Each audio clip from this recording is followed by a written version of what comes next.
الحمد للہ وکفا والصلاة والسلام علی عبادہ الذین اصطفیٰ خصوصاً علی افضلہم وخاتم النبیین محمد الامین وعلی آلہ وصحبہ اجمعین اما بعد۔ پچھلی دو نشستوں میں ہم نے سورہ نون یا سورہ قلم کے پہلے رکوع کا مطالعہ مکمل کر لیا تھا۔ آج ارادہ یہ ہے کہ ہم دوسرے رکوع کا مطالعہ مکمل کریں، ہوگا وہی جو اللہ چاہے گا۔ اس میں بعض مضامین ہیں کہ جو قدر تفصیل طلب ہیں، بہرحال اگر وقت میں برکت ہوئی تو انشاءاللہ آج ہم اس کو مکمل کر لیں گے۔ تو آئیے کہ پہلے ہم اس دوسرے رکوع کی تلاوت کر لیں۔ اعوذ باللہ من الشیطان الرجیم، بسم اللہ الرحمن الرحیم۔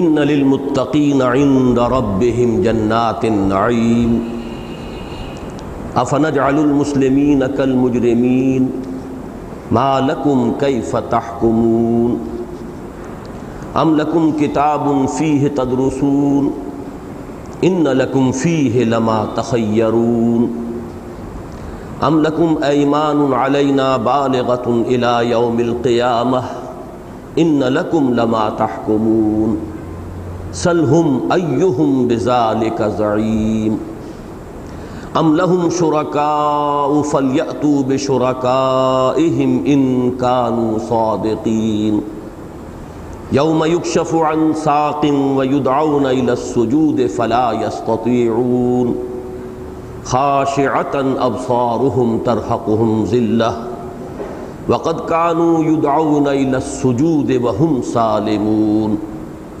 فذرنی ومن یکذب بہذا الحدیث سنستدرجهم من حیث لا يعلمون واملی لهم ان کیدی متین ام تسألهم اجرا فهم من مغرم مثقلون ام عندهم الغیب فهم یکتبون فاصبر لحکم ربک ولا تکن کصاحب الحوت اذ نادى وهو مکظوم لولا ان تدارکہ نعمت من ربہ لنبذ بالعراء وهو مذموم فاجتباہ ربہ فجعلہ من الصالحین وَإِن يَكَادُ الَّذِينَ كَفَرُوا لَيُزْلِقُونَكَ بِأَبْصَارِهِمْ لَمَّا سَمِعُوا الذِّكْرَ وَيَقُولُونَ إِنَّهُ لَمَجْنُونٌ وَمَا هُوَ إِلَّا ذِكْرٌ لِّلْعَالَمِينَ صدق اللہ العظیم۔ رب اشرح لي صدری ویسر لي امری واحلل عقدۃ من لسانی یفقہوا قولی۔ اللہم ربنا الہمنا رشدنا واعذنا من شرور انفسنا اللہم ارنا الحق حقا وارزقنا اتباعہ وارنا الباطل باطلا وارزقنا اجتنابہ آمین یا رب العالمین۔ سورہ نون یا سورہ قلم کے اس دوسرے رکوع کے مضامین کو سمجھنے کے لیے چند باتیں تمہیدی گوش گزار کرنی ہیں۔ پہلی نمایاں بات جو اس سورہ مبارکہ کی تلاوت کے ذریعے سے خود بخود سامنے آتی ہے وہ یہ ہے کہ اس میں سٹائل 3-4 مرتبہ بدلا ہے۔ پہلے رکوع میں 3 سٹائل آپ کو ملیں گے۔ ابتدا میں بڑا دھیما انداز ہے، دلجوئی کا انداز ہے، 7 آیات چونکہ حضور سے خطاب ہے اور حضور کی دلجوئی اور تسلی کرنا مقصود ہے جس پر ہم تفصیلاً غور کر چکے ہیں، لہذا وہ بڑا دھیما انداز، سمجھانے کا انداز، تسلی دینے کا انداز، دلجوئی کا انداز ہے۔ اس کے بعد آیت نمبر 8 سے شروع ہو کر اور آیت نمبر 16 تک یہ 9 آیات، ان میں بڑی تیزی اور تندی، اظہار غضب، اس لیے کہ وہ ایک کردار جس کا کہ ہم پچھلے دونوں مرتبہ ذکر کر چکے ہیں کہ حضور کے مخالفین میں 3 قسم کے کردار تھے۔ ایک تو انتہائی ہر اعتبار سے خیر سے خالی، ابو لہب اس کا ایک نمایاں اس کی علامت، ایک وہ کہ جس کے اندر کچھ نہ کچھ خیر کے پہلو تھے، جرأت بھی تھی، جسارت بھی تھی، بہادری بھی تھی، بخل بھی نہیں تھا۔ وہ مخالفت تو کر رہا تھا لیکن یہ کہ علی الاعلان، ڈنکے کی چوٹ، حملہ آور ہو رہا تھا تو سامنے سے۔ اس کردار کی نمایاں مثال جو ہے وہ ابو جہل ہے۔ ایک درمیان میں کردار تھا اور اس پر اللہ تعالیٰ کا غضب سب سے زیادہ بھڑکا ہے قرآن مجید میں۔ یہ ہے ایک مصالحت آمیز انداز، جس کو میں نے پہلے تعبیر کیا تھا کہ میٹھی چھری سے جسے ہم محاورتاً تعبیر کرتے ہیں، یا گڑ دے کر مارنے کی کوشش، کہ کچھ مصالحت ہو جائے، اور وہ جو ایک شدید ترین امتحان سے ہم دوچار ہو گئے ہیں کہ حق سامنے آ گیا ہے، قبول کرتے ہیں تو طرح طرح کے مصائب سامنے آتے ہیں، اپنی مصلحتیں جو ہیں وہ مانے ہیں اس حق کو قبول کرنے میں، نہیں کرتے ہیں تو اندر سے دل جو ہے ملامت کرتا ہے، ضمیر کاٹتا ہے۔ تو اس سے بچاؤ کی کوئی شکل ہو جائے، یعنی میں نے عرض کیا تھا یہ منافقانہ کردار ہے اور یہ مصالحانہ انداز اختیار کرتا ہے۔ وہ جو ایک قانونی ایمان کی سرحد تھی، اس کے جو ادھر رہ گئے وہ کافر تھے، لیکن گویا کہ انہیں ہم یہ کہیں گے کہ کافروں میں سے، مخالفین میں سے جو اس کردار کے حامل تھے وہ گویا کفر کے منافق تھے، اور جو کسی سبب سے اس پالے کو کراس کرائے ادھر آ گئے، وہ مسلمانوں کے منافق تھے، مسلمانوں میں منافق تھے، جن کا دعویٰ یہ تھا کہ انما نحن مصلحون، ہم تو مصالحت کرنا چاہتے ہیں، اصلاح کرنا چاہتے ہیں، خام خواہ دنگا فساد اور خام خواہ یہ زیادہ اپنے موقف کے اوپر بہت ہی زیادہ تشدد جو ہے، اس کا کیا حاصل ہے؟ تو یہ کردار ہے، اس پر اللہ کا غضب بھڑکا ہے ان آیات میں جو ہم پڑھ چکے ہیں۔ تو یہ دوسرا حصہ جو ہے سورہ مبارکہ کے پہلے رکوع کا، اس کا انداز جو ہے بڑا غضبناک انداز تھا۔ تیسرے حصے میں ایمان بالآخرہ کو ایک تمثیل کے پیرائے میں سمجھایا گیا، وہاں بھی بڑا دھیما انداز ہے، افہام و تفہیم کا انداز ہے۔ البتہ اب یہ جو دوسرا رکوع ہے 19 آیات پر مشتمل، اس میں ابتدا سے انتہا تک بہت ایک تیزی کے ساتھ ایک رد و قدح کا انداز ہے، کہ جیسے مخالفت ہو رہی ہے اور مخالفین جو ہیں وہ بھی اپنی سی کچھ دلیلیں پیش کر رہے ہیں، اور اس کے جواب میں اللہ تعالیٰ بھی اس بات آخرت بالخصوص اور نبی اکرم صلی اللہ علیہ وسلم کی نبوت و رسالت کے اس بات کے لیے دلائل دے رہا ہے۔ پھر اس میں رد و قدح جو ہے وہ شروع سے لے کر آخر تک ایک بحث و نزاع کی کیفیت، ایک رد و قدح کا انداز ہے۔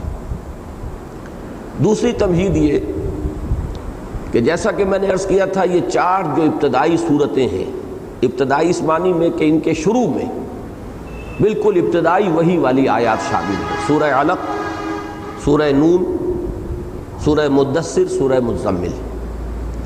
ان چاروں میں تین مضمون مشترک ہیں۔ آغاز میں حضور سے خصوصی خطاب، جیسے کہ اس سورہ مبارکہ میں ہم پڑھ چکے ہیں، سورہ مزمل میں ہے، سورہ مدثر میں ہے، سورہ علق میں ہے۔ دوسرے یہی جو ابھی میں نے جس کا جائزہ آپ کے سامنے پیش کر دیا، مخالفین کے ساتھ ان کے کردار کو سامنے لا کر پھر ان پر اللہ تعالیٰ کا جو غضب ظاہر ہو رہا ہے، یہ دوسرا حصہ ہے۔ کہیں ابو جہل کی شخصیت سامنے ہے، کہیں ولید بن مغیرہ کی شخصیت ہے، کہیں جیسے کہ سورہ مزمل میں کسی کا نام نہیں لیا گیا، مجموعی طور پر ذرنی والمکذبین اولی النعمہ ومہلہم قلیلا۔ تیسرا مضمون جو اہم ترین مشترک ہے ان چاروں صورتوں میں، وہ ہے اس بات آخرہ۔ البتہ اس بات آخرت اور وہ جزا و سزا کا واقع ہو کر رہنا، اس کے ضمن میں ایک بڑی حسین تدریج ہے، وہ میں چاہتا ہوں کہ آپ آج اچھی طرح نوٹ کر لیں۔ سورہ علق کی 3 آیتوں میں صرف ایک فلسفیانہ استدلال ہے، کلا ان الانسان لیطغی ان رآہ استغنی ان الی ربک الرجعی۔ انسان تعدی پر، ظلم پر، سرکشی پر، زیادتی پر آمادہ ہو ہی جاتا ہے۔ کیوں ہو جاتا ہے؟ کہ اس دنیا میں وہ اپنے آپ کو آزاد پاتا ہے، کوئی پکڑ نہیں ہے، جھوٹ بولا، زبان پر چھالا بھی نہیں پڑا، کوئی تکلیف نہیں ہوئی. کسی کا مال ظالمانہ طور پر ہتھیا لیا اور ہڑپ کر گئے، کوئی نقصان نہیں ہوا، کوئی پیٹ میں درد تک نہیں ہوا. تو یہ جو اخلاقی قانون ہے جو یہاں آپریٹو نہیں ہے، فزیکل لاز آر آپریٹو، طبعی قوانین یہاں پر نافذ ہے. آپ انگارے کو ہاتھ میں سے چھوئیں گے، چھالا پڑ جائے گا، ہاتھ جل جائے گا. زبان پر رکھیں گے، زبان پر چھالا پڑے گا. زہر کھائیں گے، مر جائیں گے. لیکن یہ کہ یہ سب کچھ آپ حرام خوری کرتے رہیے، اس کا کوئی نتیجہ یہاں ظاہر نہیں ہوتا. اس لیے انسان بڑھتا چلا جاتا ہے، اس کی جسارت، جرأتیں جو ہیں لا یطغی، طغیانی اور سرکشی جو ہے وہ بڑھتی چلی جاتی ہے. الراہ استغنی، دیکھتا ہے اپنے تئیں آزاد، کوئی پکڑ نہیں، کوئی محاسبہ نہیں، کوئی جزا سزا نہیں. اب اس کا ایک ہی علاج ہے، ان الی ربک الرجعی، یقیناً تیرے رب کی طرف لوٹنا ہے. یہ یقین دل میں بیٹھ جائے تو اب یہ چیز ہے کہ جو انسان کو عدل پر، انصاف پر، سچائی پر، نیکی پر، خیر پر قائم رکھے گی. یہ فلسفہ ہے، اور میں عرض کر چکا ہوں کانٹ کے حوالے سے کہ اس مورل لا کو کانٹ نے استعمال کیا اے کریٹیک آف پریکٹیکل ریزن میں اس بات باری تعالیٰ کے لیے. قرآن مجید اس اخلاقی قانون کو یا مورل لا کو اس بات باری تعالیٰ کے لیے استعمال نہیں کرتا، لیکن اس بات آخرت کے لیے اس دلیل کو لاتا ہے کہ آخرت پر ایمان کے بغیر اس دنیا میں انسان کا کوئی اخلاقی رویہ ممکن نہیں، اس کے لیے کوئی بنیاد نہیں، اساس نہیں. میں کیوں جھوٹ نہ بولوں جبکہ جھوٹ بولنے میں مجھے فائدہ ہوتا ہے؟ میں کیوں سچ بولوں جبکہ سچ بولنے میں نقصان ہو رہا ہے؟ اے دیانت بر تو لعنت از تو رنجے یافتم، اے خیانت بر تو رحمت از تو گنجے یافتم. خیانت سے خزانہ ملتا ہے، دیانت سے اپنا بھائی بھی ناراض ہو جاتا ہے. سچ بات کہیے تو بھائی بھی ناراض ہوگا اور والدین بھی ناراض ہو جائیں. تو کیوں انسان سچ بولے، کیوں دیانت پر قائم رہے، کیوں فاقے کرے، کیوں ضیاء کار بنوں، محو فکر فردہ نہ کروں. وہ علامہ اقبال کا وہ جو پہلا شعر ہے، مجھے کیوں ضیاء کار بنوں خود فراموش رہوں. اب یہ ضیاء کاری کیوں کی جائے؟ تو یہ فلسفہ ہے جو 3 آیات میں سورہ علق میں آیا ہے. اس سورہ مبارکہ میں یہ مضمون بڑی تفصیل سے آیا ہے.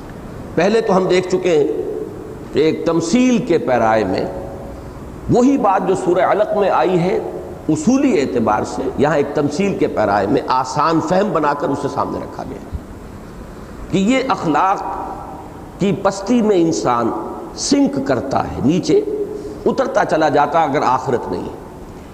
یہ وہ مضمون ہے کہ جو بعض تو پوری صورتیں جو ہیں اسی پر ہیں. ارأیت الذی یکذب بالدین فذلک الذی یدعو الیتیم ولا یحض علی طعام المسکین فویل للمصلین الذین هم عن صلاتهم ساہون. جزا و سزا کا انکار کرنے کے بعد لامحالہ کردار جو ہے وہ ان پستیوں کی طرف مائل ہو جائے گا. پھر انسان کے اندر اخلاق حسنہ کے لیے کوئی بنیاد نہیں رہے گی. اسی مضمون کو اکثر ترتیب میں بیان کیا گیا ویل للمطففین الذین اذا اکتالوا علی الناس یستوفون واذا کالوہم او وزنوہم یخسرون الا یظن اولئک انہم مبعوثون لیوم عظیم یوم یقوم الناس رب العالمین. انسان اتنی پستی میں اس لیے جاتا ہے کہ اسے یا تو آخرت کا علم نہیں یا آخرت مستحضر نہیں رہتی، اوجھل ہو جاتا ہے اس کا تصور ذہن سے. تو یقیناً پھر انسان جو ہے اخلاق کی پستیوں کے اندر دھنستا چلا جاتا ہے. یہ بات یہاں تمثیلی پیرائے میں باغ والوں کا جو ایک قصہ بیان ہوا، انا بلوناہم کما بلونا اصحاب الجنہ. اب اس کے بعد اس دوسرے رکوع کے اندر اس موضوع پر ایک تو عقلی دلیل لائی گئی ہے ابتدا میں اختصار کے ساتھ اس بات آخرت کے لیے، اور آخرت سے انحراف کی متعدد شکلوں میں سے بعض شکلوں کا یہاں ذکر کیا گیا ہے ایک رد و قضا اور بحث و نزاع کی صورت میں. یہ جو میں نے ابھی لفظ استعمال کیا ہے کہ انحراف عن الآخرہ کی متعدد شکلیں ہیں، اس کے حوالے سے میں تیسری تمہیدی بات اس وقت عرض کر رہا ہوں. قرآن مجید کو سمجھنے میں بڑی اہمیت کی حامل ہے یہ بات کہ ہم سب سے پہلے یہ بات سامنے رکھیں کہ قرآن کے جو اصل اولین مخاطب تھے ان کا موقف تھا کیا.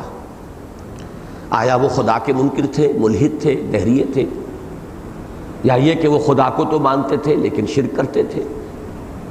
آیا وہ سب کے سب آخرت کے بالکل کورے انکار کرنے والے تھے، یا ان میں آخرت کے ماننے والے تھے لیکن انہوں نے کچھ ایسی چیزیں بھی اپنے فکر میں، اپنے نظریات میں، اپنے عقائد میں شامل کر لی تھی کہ جس سے ایمان بالآخرت قانوناً ہوتے ہوئے بھی عملاً غیر مؤثر ہو جاتا تھا؟ تو جب تک یہ چیز سامنے نہ ہو آپ قرآن مجید کو سمجھ نہیں سکتے، اس لیے کہ جو مخاطب سامنے ہے ان سے گفتگو ہو رہی ہے، رد و قضا ہو رہی ہے، اور قرآن اس طریقے سے تو ڈسکرپٹیو انداز میں اور نیریٹو انداز میں بیان نہیں کرتا کہ ان کا موقف یہ تھا، ان کا کہنا یہ تھا اور اس کا اب جواب ہم یہ دے رہے ہیں۔ یہ جو ہمارا عام اسلوب ہے دنیاوی تصانیف کا تو یہ ہوتا ہے کہ ہمارے مخالفین کا کہنا یہ ہے، ان کا موقف آپ نے نقل کیا، اب آپ نے ایک ایک بات کا ہماری طرف سے یہ ان پر اعتراض ہے، ہم ان کی بات کا یہ جواب، یہ انداز نہیں ہے۔ یہاں تو جیسے کہ گفتگو ہو رہی ہے ایک خطیبانہ انداز کے اندر، اب اسی کے بٹوین دی لائنز آپ کو ریڈ کرنا پڑے گا اور اسی کے پس منظر میں جھانکنا ہوگا کہ کون اس وقت مخاطب ہے، اس کا موقف کیا ہے، اس کا قول کیا ہے جس کا جواب یہاں دیا جا رہا ہے۔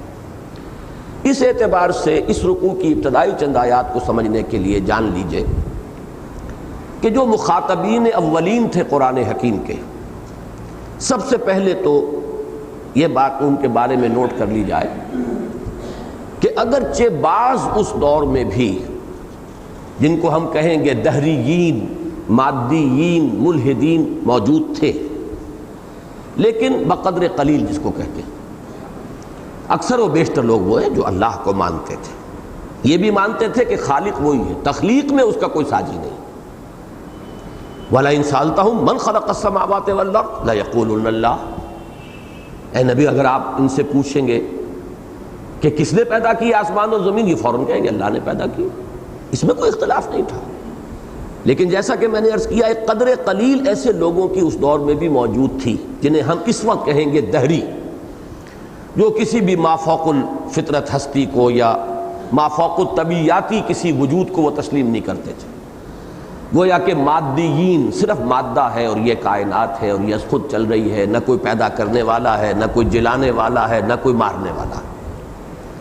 چنانچہ سورہ جاشیہ میں جو ایک قول نقل کیا گیا ہے بعض لوگوں کا، وہ در حقیقت دہریت کاملہ، یوں سمجھیے کہ جدید دور کی جو دہریت کاملہ ہے اس کے پورے فلسفے کو ایک آیت میں سمو لیا گیا۔ یہ سورہ جاشیہ کی آیت نمبر 34 ہے، وَقَالُوا مَا هِيَ إِلَّا حَيَاتُنَا الدُّنْيَا نَمُوتُ وَنَحْيَا وَمَا يُهْلِكُنَا إِلَّا الدَّهْرُ، اور انہوں نے یہ کہا یا وہ یہ کہتے ہیں کہ نہیں ہے کوئی زندگی ہماری سوائے اس دنیا کی زندگی کے، اس میں تو آخرت کا انکار آ گیا۔ نموت و نحیا، ہم خود ہی مرتے ہیں، خود ہی جیتے ہیں، کوئی ہمارا مارنے والا، جلانے والا، کوئی اور کوئی شخصیت، کوئی ہستی نہیں۔ وما یہلکنا الا الدہر، اور جو ہلاکت بھی آتی ہے تو وہ یہی گردش افلاک ہے، یہ دہر ہے، اسی کا یہ الٹ پھیر ہے، یہی جو سلسلہ اسباب و علل ہے، اسی سے خود بخود یہ کارخانہ چل بھی رہا ہے، اسی کے ساتھ ہلاکت بھی وابستہ ہے۔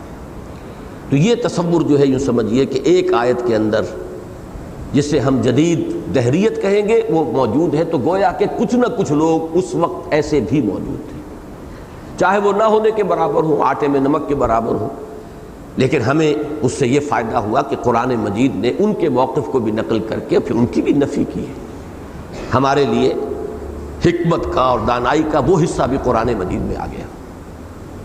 اکثر و بیشتر لوگ جو وہاں تھے انہیں آپ کہیں گے مشرک، یعنی اللہ کو مانتے تھے لیکن شرک کرتے تھے، اور ایمان بالآخرہ کے ضمن میں کم سے کم 5 شیڈز تھے وہاں اس معاشرے میں موجود، جن کو اچھی طرح آئیڈینٹیفائی کر لینا چاہیے۔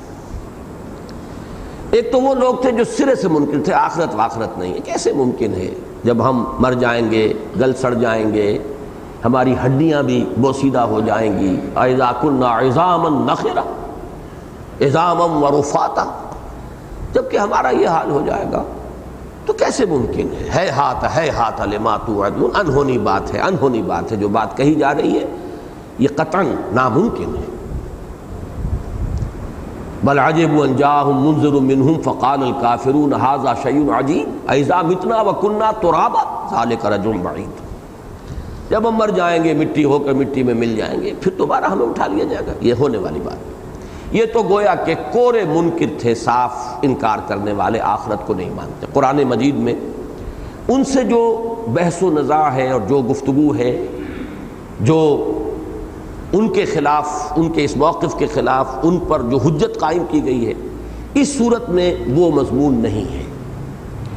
یہ مضمون جو ہے آپ کو اس 29ویں پارے میں سورہ قیامہ میں ملے گا، پورے شد و مت کے ساتھ، پورے زور شور کے ساتھ، اور اس میں اللہ تعالیٰ کی صفت قدرت کے حوالے سے ساری بات ہوتی ہے کہ اگر تم اللہ کو مانتے ہو تو بتاؤ کہ تم اللہ کو، کس اللہ کو مانتے ہو؟ عاجز و لاچار اللہ کو مانتے ہو یا علی کل شیء قدیر اللہ کو مانتے ہو؟ اگر وہ علی کل شیء قدیر ہے تو گویا کہ تم خود اپنی نفی کر رہے ہو، ایک ایسی ہستی کو مانتے ہو جو ہر شے پر قادر ہے، اور پھر کہتے ہو کہ کیسے کرے گا وہ؟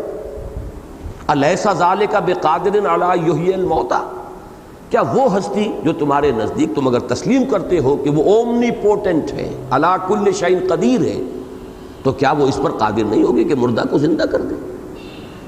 پھر اس پر استدلال لایا جاتا ہے کہ جس نے تمہیں اس گندے پانی سے بنا کھڑا کیا، پورا انسان بنا دیا ایک بوند سے، اس کی خلاقی کے بارے میں کیا تصور ہے تمہارا؟ پھر کیا تم یہ سمجھتے ہو افعینا بالخلق الاول، کیا ہماری وہ قوت تخلیق ختم ہو گئی؟ کیا ہم عاجز آ گئے؟ یہ مختلف انداز ہے۔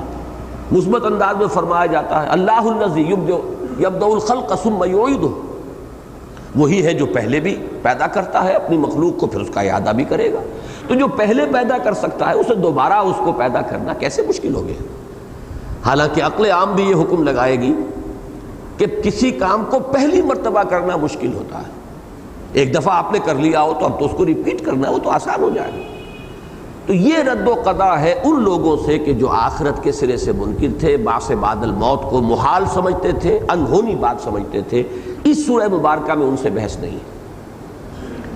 اب اس کے بعد آئیے وہ دوسرا جو حصہ ہے اس انحراف عن الآخرہ کا، وہ اس موقف پر کہ آخرت تو ہے، ہوگا، اللہ کے پاس جانا ہے، اس کے لیے عقلی دلائل ہیں، شواہد ہیں، سب کچھ ہے، لیکن اب انہوں نے اس کے ساتھ کچھ چیزیں شامل کی۔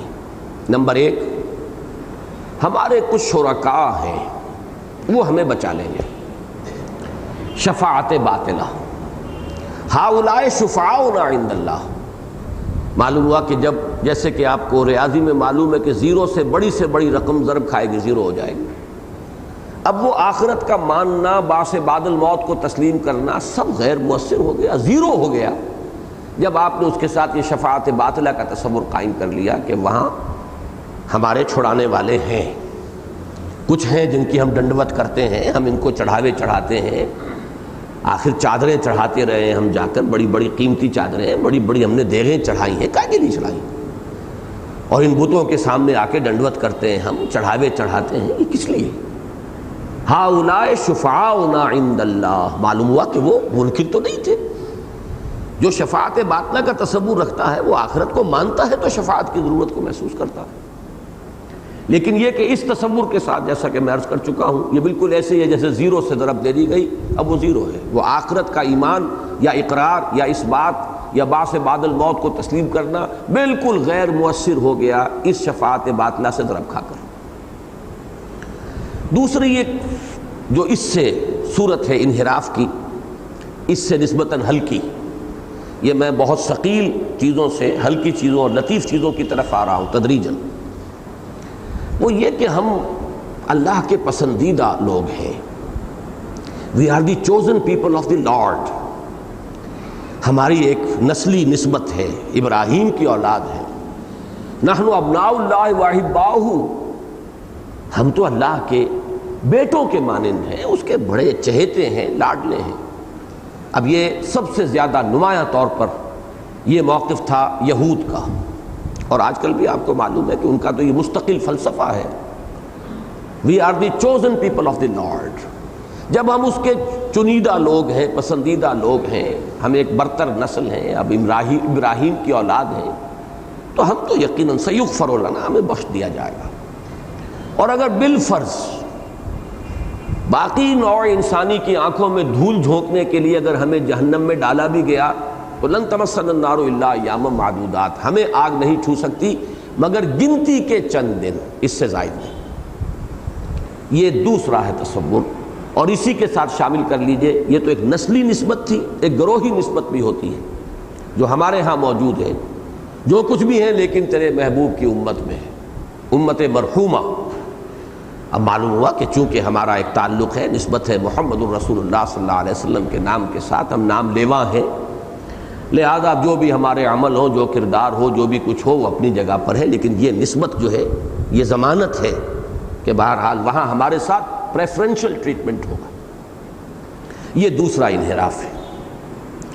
تیسرا انحراف جس پر کہ یہاں اس رکوع میں گفتگو ہو رہی ہے وہ یہ ہے، اس کے قرآن مجید میں کئی جگہ اس کا تذکرہ آیا، وہ میں بعد میں اس کے حوالے دوں گا، اس وقت تو اصولی طور پر بات سمجھ لیجئے کہ اصحاب ثروت، اصحاب دولت و وجاہت، انہیں یہ غرہ ہو جاتا تھا کہ جب اللہ نے ہمیں یہاں عزت دی، دولت دی، سرمایہ دیا، اقتدار عطا فرمایا تو یقیناً ہم اس کے چہیتے ہیں، اور جب ہم اس کے چہیتے ہیں تو اس کا یہی چہیتا ہونا دلیل ہے کہ ہمیں آخرت میں بھی ملے گا، اور جب وہ ہم سے محبت کرتا ہے اس کی محبت کی علامت ہے کہ اس نے ہمیں یا دولت دی، ثروت دی، وجاہت دی، عزت دی، تو اس کی بنیاد پر اپنے چہیتے ہونے کا زعم کہ یقیناً ہمارے اندر کوئی بات ہے، کوئی نہ کوئی سرخاب کا پر ہمیں آخر لگا ہوا ہے، تبھی تو اللہ نے ہمارے ساتھ یہ معاملہ کیا ہے، ورنہ یہیں پر ہے وہ جو اقبال نے وہ عقاب کا اور چیونٹی کا مکالمہ لکھا ہے کہ تو رزق اپنا ڈھونڈتی ہے خاک راہ میں نوح سپہر کو نہیں لاتا نگاہ میں۔ ایسی بھی مخلوق ہے اللہ کی کہ جو دو وقت کے روٹی کے لیے جو ہے وہ در بدر مانگتی پھرتی ہے، اور ایک ہم ہے کہ ہمارے پاس دولت کے انبار لگے ہیں۔ تو دیکھیے ایمان باللہ کتنا ان کا قوی ہے کہ اللہ ہے، اس نے ہمیں پسند کیا ہے، اس نے ہمیں یہ سب کچھ دیا ہے، تو اگر اس نے ہمیں یہاں یہ سب کچھ دیا تو وہاں کیوں نہیں دے گا۔ اور آخری اور موسٹ سٹل انداز جو ہے وہ یہ ہے کہ اللہ تو بڑا کریم ہے، رحیم ہے، غفور ہے، رؤوف ہے، اسے کیا لینا ہے عذاب دے کر۔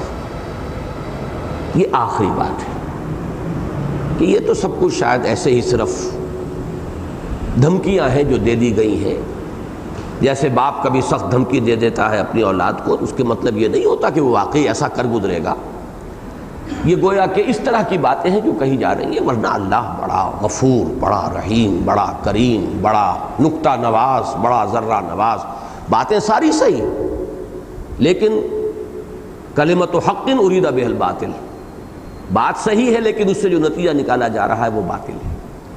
اس کو قرآن کہتا ما غرک بربک الکریم، یہ اللہ کی شان غفاری اور شان کریمی کے اوپر دھوکہ انسان کھاتا ہے۔ وہ جہاں غفور اور رحیم ہے وہاں منتقم بھی ہے، شدید ذو انتقام، بڑا شدید انتقام لینے والا بھی ہے، شدید العقاب، بہت سخت سزا دینے والا بھی۔ اس کی یہ دونوں شانیں سامنے رہیں تب تو انسان کا طرز عمل درست رہے گا، اور اگر اس میں عدم توازن پیدا ہو جائے تو اللہ ہی کے نام پر شیطان دھوکہ دیتا ہے۔ وَغَرَّكُمْ بِاللَّهِ الْغَرُورُ، اس دھوکے باز نے تمہیں اللہ پر کا نام لے کر دھوکہ دیا ہے۔ یہ گویا کہ سب سے زیادہ لطیف انداز، جس کو میں نے ابھی کہا سٹل انداز جو ہے شیطان کا دھوکہ دینے کا، وہ یہ ہے۔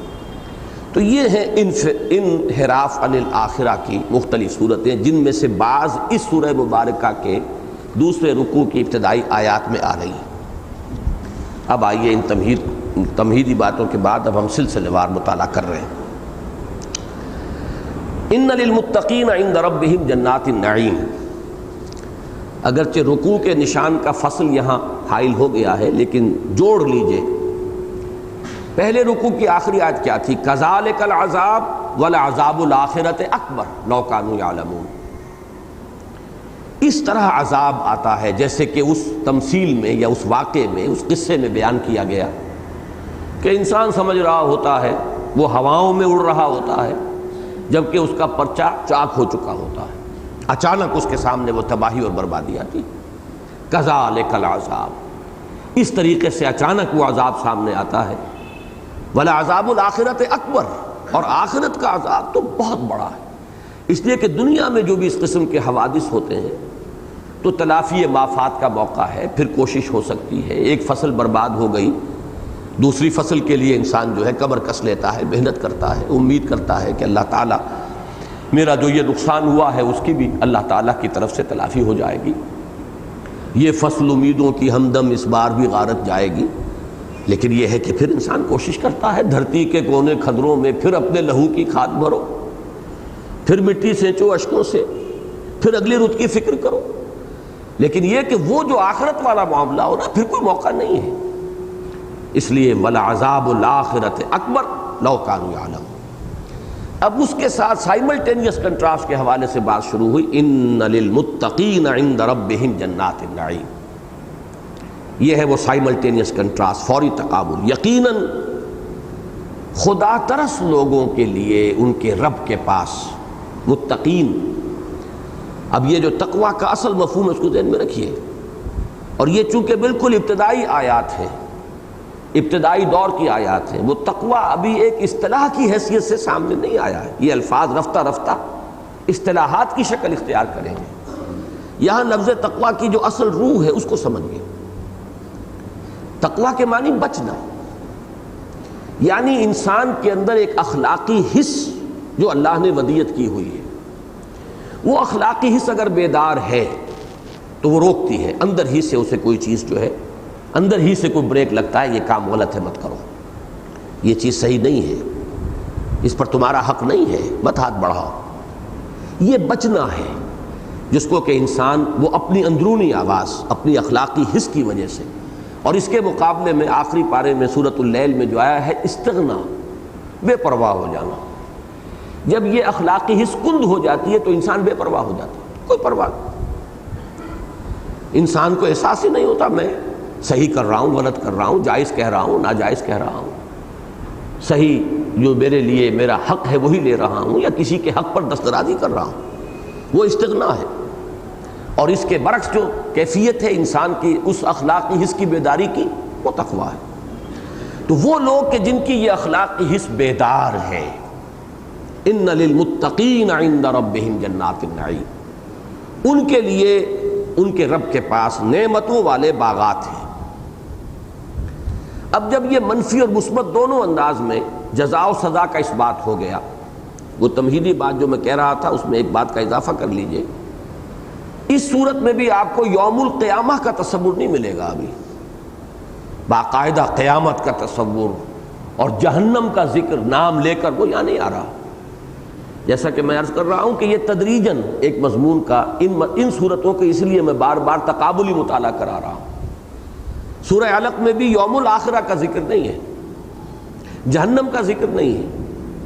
سورہ نون میں بھی نہ جہنم کا ذکر ہے، نہ اس کے عذاب کی تفصیل ہے، نہ اس کے شدائد کا ذکر ہے، کچھ نہیں، صرف اصولاً وہاں لفظ آیا ہے ان الی ربک الرجعی۔ اب یہاں پر ایک تصور آخرت کا دیا جا رہا ہے، آخرت ہے، کوئی اور زندگی ہے، پچھلی زندگی ہے۔ اس سے آگے خاص طور پر یوم القیامہ جس کا تصور کہ پھر بہت ہی وضاحت کے ساتھ آیا ہے، سورہ مزمل میں بھی ہے، سورہ مدثر میں ہے، یوم یجعل الولدان شیبا السماء منفطر بہ، اس کا ذکر جو ہے سورہ مزمل میں آپ کو ملا ہے، سورہ مدثر میں آئے گا فاذا نفخ فی الصور فاذا نقر فی الناقور فذلک یومئذ یوم عسیر علی الکافرین غیر یسیر۔ اب وہ جا کر مرتکز ہو رہا ہے یوم القیامہ پر ذکر، اور پھر جہنم کا ذکر، ان لدینا انکالا وجحیما وطعاما ذا غصۃ وعذابا الیما۔ اور سورہ مدثر میں وہ جو جہنم کا جب ذکر آیا ہے، تو اس لیے اس تدریج کو ذہن میں رکھیے کہ یہاں پر ایک آخرت کا اجمالی تصور اور اس میں منفی اور مثبت جب دونوں باتیں آ گئیں، اب دلیل آ رہی ہے افنجعل المسلمین کالمجرمین ما لکم کیف تحکمون، کیا ہم اپنے فرما برداروں کو اپنے مجرموں کے برابر کر دیں گے؟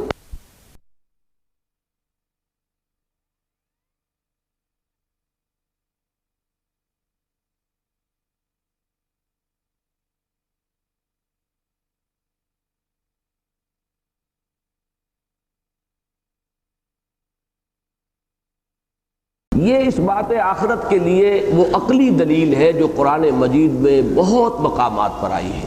ہمارے منتخب نصاب کے دروس میں یہ سورہ آل عمران کے آخری رکوع کے حوالے سے پوری بحث آتی ہے، جس میں پہلے ایمان باللہ، آیات آفاقی کے حوالے سے ان فی خلق السماوات والارض واختلاف اللیل والنہار لآیات لأولی الالباب، یہ آیات جو ہیں یہ انسان کے اندر معرفت خداوندی، اس کے شعور کی سطح پر ابھار کر لاتی ہے۔ اس کے بعد الذین یذکرون اللہ قیاما وقعودا وعلی جنوبہم ویتفکرون فی خلق السماوات والارض، اللہ کو یاد رکھتے ہوئے اور مزید تفکر آسمان اور زمین کی تخلیق میں، تو پھر انسان اس نتیجے پر پہنچتا ہے ربنا ما خلقت ھذا باطلا، اے رب ہمارے تو نے یہ سب کچھ بیکار پیدا نہیں کیا، یہ تخلیق عبث نہیں۔ اس کا لازمی نتیجہ یہ ہے کہ کوئی دوسری زندگی ہو اور نیکوکاروں کو ان کی نیکی کی جزا ملے اور بدکاروں کو ان کی بدی کی سزا ملے۔ فقنا عذاب النار، پروردگار ہمیں آگ کے عذاب سے بچائیے۔ اسی کو سورہ مومنون کے آخر میں فرمایا افحسبتم انما خلقناکم عبثا وانکم الینا لا ترجعون، کیا تم یہ سمجھتے ہو کہ، یا تم نے یہ سمجھا تھا کہ ہم نے تمہیں عبث پیدا کیا، بیکار پیدا کیا، اور یہ کہ تم ہماری طرف لوٹائے نہ جاؤ گے؟ یعنی اگر یہ آخرت نہیں ہے، اگر جزا و سزا نہیں ہے، تو یہ ہماری انسان کی تخلیق جو ہے وہ عبث قرار پائے گی، اس لیے کہ انسان میں وہ اخلاقی حص موجود ہے۔ اب یہ ساری دلیل جو ہے آپ غور کیجئے، فائنل انالیسس کے اندر یہ ریسٹ کر رہی ہے، اس کی بنیاد قائم ہے اس انٹیوشنل احساس پر کہ جو انسان اپنے باطن میں پاتا ہے کہ نیکی نیکی ہے، بدی بدی۔ قرآن کا دعویٰ یہ ہے کہ الہمہا فجورہا و تقواہا، اللہ تعالیٰ نے انسان کو نیکی اور بدی کا شعور الہامی طور پر عطا فرمایا، یہ اس کے نفس میں ودیت شدہ موجود ہے۔ وہی بات یہاں پر کہی گئی ہے کہ غور کرو، اگر آخرت نہیں ہے، بعث بعد الموت نہیں ہے، جزا سزا نہیں ہے، تو اس کا تو مطلب یہ ہے کہ ظالم اور مظلوم برابر ہو گئے، جنہوں نے استحصال کیا اور جن کا استحصال کیا گیا وہ سب انجام کے اعتبار سے برابر رہے۔ ایک نظم تھی ایف اے کے زمانے میں پڑھی تھی، ڈیتھ دی لیولر، موت جو ہے وہ برابر کر دیتی ہے بادشاہ کو اور جھونپڑی میں رہنے والے کو، آخر میں تو سب کو مٹی میں مل کر مٹی ہونا ہی ہے، ڈیتھ دی لیولر۔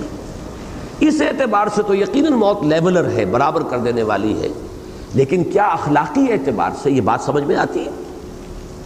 اس کا تو مطلب یہ کہ پھر یہ اندھیر نگری چوپٹ راج ہے، پھر یہاں کوئی بھی حکیمانہ تخلیق کا تصور اور بامقصد تخلیق کا تصور جو ہے وہ ہمارے سامنے نہیں آتا۔ یہ ہے وہ بات جو کہی گئی افنجعل المسلمین کالمجرمین ما لکم کیف تحکمون۔ ذرا غور کرو، سوچو، ہوش کے ناخن لو۔ اگر یہ نہیں ہے کہ متقین کے لیے ان کے رب کے پاس جنت ہو، اور وہ لوگ کہ جو اخلاقی اعتبار سے پستیوں میں رہ کر زندگی گزار گئے ہو ان کے لیے عذاب ہو، اگر یہ نہ ہو تو یہ تو ہلکی بات کہی گئی ہے کہ گویا کہ برابر ہو گئے مجرم اور مسلم، فرما بردار اور باغی لوگ برابر ہو گئے۔ اس سے آگے بڑھ کر کہنا چاہیے کہ باغی نفع میں رہے، اس لیے کہ اس دنیا میں تو عیش کر گئے، وہ بیچارے جو ہیں متقی وہ تو یہاں بھی لرزتے رہے، کانپتے رہے۔ اما من خاف مقام ربہ ونہى النفس عن الہویٰ، یا جیسے کہ سورہ نور میں کہا گیا ہے کہ سب کچھ کرنے کے باوجود جو ہے ان کے دل جو ہے وہ لرزتے رہتے، کانپتے رہتے۔ اب یہ کیفیت اس میں رہے اس دنیا کے اندر، اور یہاں پر بھی انہوں نے اپنے اوپر قدغنیں لگائیں، پابندیاں لگائیں، یہاں کے عیش کو بھی جو انہیں آسانی سے مل سکتا تھا اپنے اوپر حرام کیا، تو نفع میں وہ رہے۔ اس کا مطلب یہ ہے کہ معاملہ بالکل تلپٹ ہو رہا ہے، یہ پھر اندھیر نگری چوپٹ راہ شمار ہوگی۔ اور اگر تم اس بات کو مانتے ہو کہ اس کی تخلیق کرنے والا وہ ہے کہ جو حکیم ہے، یقیناً اس حکمت کا تقاضا تو یہ ہے کہ یہاں ہر شے جو ہے اس کا نتیجہ نکلے، ہر چیز جو ہے پرپس فل ہو۔ اسی کو دیکھیے سورہ صاد میں بڑی تفصیل کے ساتھ یہ بات آئی ہے، وَمَا خَلَقْنَا السَّمَاءَ وَالْأَرْضَ وَمَا بَيْنَهُمَا بَاطِلًا، اور لوگوں ہم نے آسمان کو اور زمین کو اور جو کچھ ان دونوں کے مابین ہے بیکار پیدا نہیں کیا ہے، بے مقصد پیدا نہیں کیا ہے، یہ کھلندرے کا کھیل نہیں ہے، یہ رام کی لیلا نہیں ہے، یہ ایک باحکمت تخلیق ہے، پرپس فل تخلیق ہے۔ ذالک ظن الذین کفروا، یہ گمان ہے ان کا جنہوں نے کفر کی روش اختیار کی.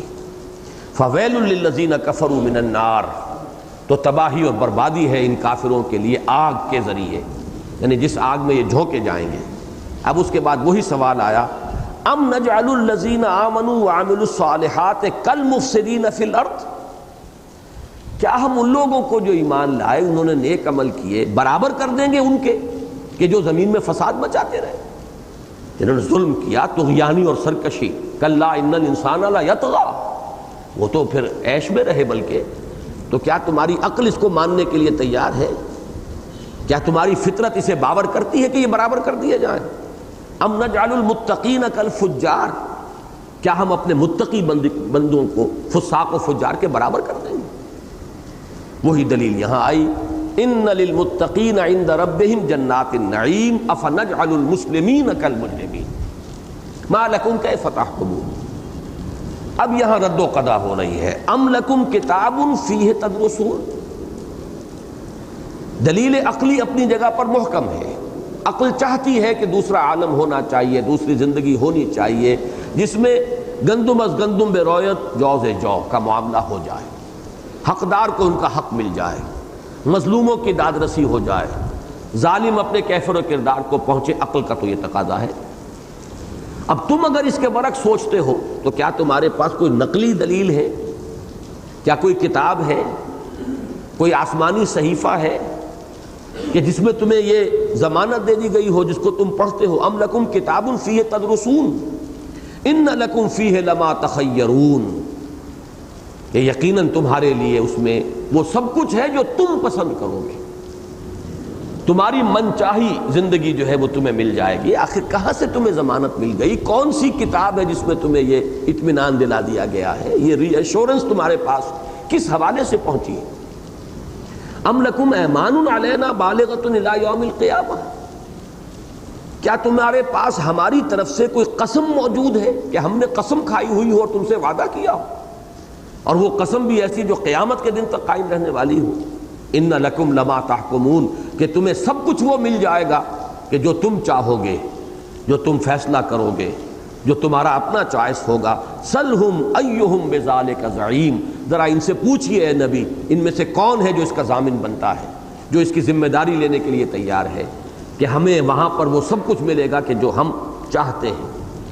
اس کے پس منظر میں ہے وہ ساری رد و قضا جو میں نے انحراف کے ضمن میں عرض کیا ہے کہ کچھ لوگوں کو وہ اولی النعمہ جنہیں کہا گیا ہے سورہ مزمل میں، انہیں اپنی اس دنیا کی دولت مندی، اس دنیا میں جو کچھ ان کو اللہ تعالیٰ کی طرف سے ملا ہے اور جو ایک امتحان کے لیے ہے، لِيَبْلُوَكُمْ أَيُّكُمْ أَحْسَنُ عَمَلًا، انہوں نے بجائے اسے امتحان کا پرچہ سمجھنے کے یہ سمجھ لیا کہ یہ اللہ کی فیور ہے، یہ اللہ تعالیٰ نے ہم پر بڑا کرم فرمایا ہے. یہی ان کی در حقیقت وہ غلط فہمی ہے. اب یہ کہ بنائے فاسد علی الفاسد، فاسد کے اوپر فاسد استدلال قائم کیا جا رہا ہے کہ جب اللہ نے ہمیں یہاں سب کچھ دیا ہے تو وہاں بھی دے گا، جب اس کی نگاہ کرم ہمارے شامل حال یہاں ہے وہاں بھی ہوگی. یہی بات سورہ کہف میں بڑے تمثیلی پیرائے میں دو اشخاص کے مکالمے کی صورت میں لائی گئی.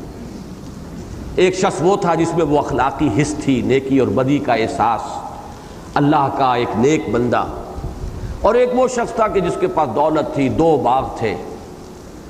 وَاضْرِبْ لَهُم مَثَلَ الرَّجُلَيْنِ جَعَلْنَا لِأَحَدِهِمَا جَنَّتَيْنِ مِنْ أَعْنَابٍ وَحَفَفْنَاهُمَا بِنَخْلٍ وَجَعَلْنَا بَيْنَهُمَا زَرْعًا كِلْتَا الْجَنَّتَيْنِ آتَتْ أُكُلَهَا وَلَمْ تَظْلِم مِّنْهُ شَيْئًا وَفَجَّرْنَا خِلَالَهُمَا نَهَرًا وَكَانَ لَهُ ثَمَرٌ. یعنی انسان کے ذہن میں خناس جن چیزوں سے پیدا ہوتا ہے اللہ نے وہ ساری چیزیں اس شخص کو دے دی. دماغ خراب ہوتا ہے جن جن چیزوں سے وہ ساری چیزیں جمع کر. دو باغات تھے انگوروں کے، دونوں کے گردا گرد باڑ لگی ہوئی تھی، اونچے اونچے کھجور کے درخت کہ وہ آندھی سے بھی بچائیں اور اس طرح کی اور آفات سے بچا لیں. پھر ان دونوں کے مابین کھیتی بھی تھی، اجناس بھی پیدا ہو رہی. پھر یہ کہ اس کا ایک اریگیشن کا نظام بھی، فجرنا خلالہما نہرا، چشمے ہم نے رواں کر دیے. پھر یہ کہ باغ جو ہے وہ بھی اس وقت پورے فصل پر تھا، یا وہ صاحب اولاد بھی تھا، ان کان ذا مال و بنین، جو اس سورہ مبارکہ میں بھی ہم پڑھ آئے. وہ ساری جمع چیزیں ہو گئی کہ جن سے دماغ میں خناس پیدا ہوتا. اب وہ خناس کیا پیدا ہوا؟ اس نے جب اپنے اس ساتھی سے کہا، وہ ساتھی اسے کوئی نیکی کی تلقین کر رہا ہوگا، اس کا جواب کیا تھا کہ مجھے یہاں جو کچھ ملا ہے، مجھے مال دیا گیا، دولت دی گئی، انا خیر ہوں، میں تم سے بہتر ہوں. اور اسی میں الفاظ آتے ہیں وما اظن الساعة قائمۃ، یہ تم مجھے ڈرا رہے ہو آخرت سے اور بعث بعد الموت کا کہ دھونس مجھ پر جما رہے ہو اور یاد دلا رہے ہو جنت اور دوزخ کے ذریعے سے مجھے تذکیر کرنا چاہتے ہو. اول تو وما اظن الساعة قائمہ، مجھے کوئی گمان نہیں ہے کہ یہ قائم ہونے والی ہے، یہ قیامت آنے والی ہے، میرا کوئی گمان نہیں. وَلَئِن رُدِدتُّ إِلَىٰ رَبِّي لَأَجِدَنَّ خَيْرًا مِّنْهَا مُنقَلَبًا، اور اگر، اب میں یہ بریکٹ میں ایڈ کر رہا ہوں، بالفرض مجھے لوٹا ہی دیا گیا اپنے رب کی طرف تو مجھے وہاں بھی اس سے بہتر ملے گا. یہ ہے وہ بناء فاسد علی الفاسد، کہ اس دنیا میں اگر اللہ نے کچھ دے دیا ہے تو پھر انسان جو ہے اس کو سمجھتا ہے کہ یہ اللہ کی فیور ہے، اللہ کا کرم ہے. جب اس کا کرم یہاں شامل حال ہے تو وہاں کیوں نہیں ہوگا، مجھے وہاں بھی اس سے بہتر ملے گا. لاجدن خیرا منہا منقلبا، مجھے وہاں لوٹ کر اس سے بھی بہتر چیز ملے گی. اسی کو حامیم السجدہ میں، اب دیکھیے میرا یہ بہت مرتبہ میں نے یہ اصول جو ہے قرآن مجید کا آپ کے سامنے رکھا ہے کہ اہم مضامین کم سے کم دو جگہ ضرور آپ کو ملیں گے. تقریباً یہی الفاظ ہیں کہ جو سورہ حامیم السجدہ میں آئے ہیں. وما اظن الساعة قائمۃ، بین ہی وہی الفاظ. اول تو کچھ گمان نہیں ہے کہ قیامت ہوگی، یہ کھڑی ہونے والی شے ہے. وَلَئِن رُجِعْتُ إِلَىٰ رَبِّي إِنَّ لِي عِندَهُ لَلْحُسْنَىٰ، اور اگر میں لوٹا ہی دیا گیا اپنے رب کی طرف، معلوم ہوا رب کے منکر نہیں، خدا کا انکار نہیں کر رہے. پھر یہ کہ سورہ کہف کے اس رکوع میں تو ایک اور جو داخلی شہادت ہے کہ شرک بھی نہیں ہے. وہ شرک جسے ہم عام طور پر کہتے ہیں کہ دیویوں اور دیوتاؤں کا کوئی تصور ہو اور شفعاؤنا عند اللہ والی بات، وہ بھی وہاں نہیں. اگر شرک ہے تو وہ مادہ پرستی کا شرک ہے کہ مادی اسباب و وسائل پر انسان کا اتنا تکیہ ہو جائے، اتنا اعتماد ہو جائے، اس پر اتنا یقین قائم ہو جائے کہ انسان کی ساری امیدیں اسی کے ساتھ وابستہ ہو جائیں. بتوں سے تجھ کو امید خدا سے نو امیدی، مجھے بتا تو صحیح اور کافری کیا ہے. اگر ساری امید انسان کی مادے کے ساتھ اور مادی اسباب و وسائل کے ساتھ وابستہ ہو گئی تو یہ مادہ پرستی ہے اور یہ شرک ہے. لیکن وہ دوسرا شرک جو ہے دیویوں دیوتاؤں والے شرک کا جو ہے وہاں سورہ کہف کے اس چھٹے رکوع میں کوئی ذکر نہیں. یہ مضمون مزید وضاحت کے ساتھ آیا سورہ مریم میں.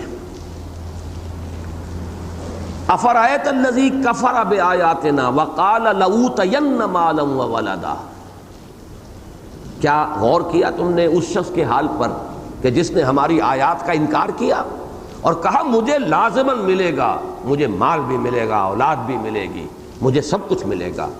اطلع الغیب ام اتخذ عند الرحمن عہدا، کیا اس نے غیب میں جھانک کر دیکھ لیا ہے یا اس نے اللہ سے کوئی عہد لے لیا ہے. وہی عہد لینے والی بات یہاں ہے. ام لکم ایمان علینا بالغۃ الی یوم القیامہ، کوئی ہم سے قسم لے لی ہے تم نے؟ کیا کوئی عہد ہمارا ہے اور وہ بھی قسمیہ عہد، حلفیہ کوئی ہمارا عہد ہے تمہارے پاس کہ تمہیں وہ سب کچھ مل جائے گا؟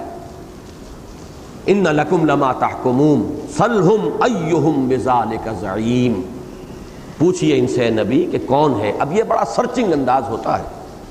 عموماً اس قسم کے خیالات انسان کے ذہن میں اس لیے قائم ہوتے ہیں کہ گہرے غور و فکر سے اس نے کبھی تجزیہ نہیں کیا ہوتا، ایک کریٹیکل ویو نہیں لیتا ہے وہ اپنے اس قسم کے خیالات کا. وہ ایک غیر شعوری طور پر یہ چیزیں ذہن کے اندر قائم ہو جاتی ہیں. اور ذرا سرچنگ انداز میں اگر آپ ان سے سوال کریں گے، انہیں آمادہ کریں کہ باطن میں جھانکیں، تو بہت سے لوگوں کو ہو سکتا ہے، بلکہ توقع ہے کہ اللہ تعالیٰ جو ہے اس تانے بانے کے جال سے نکال دیں.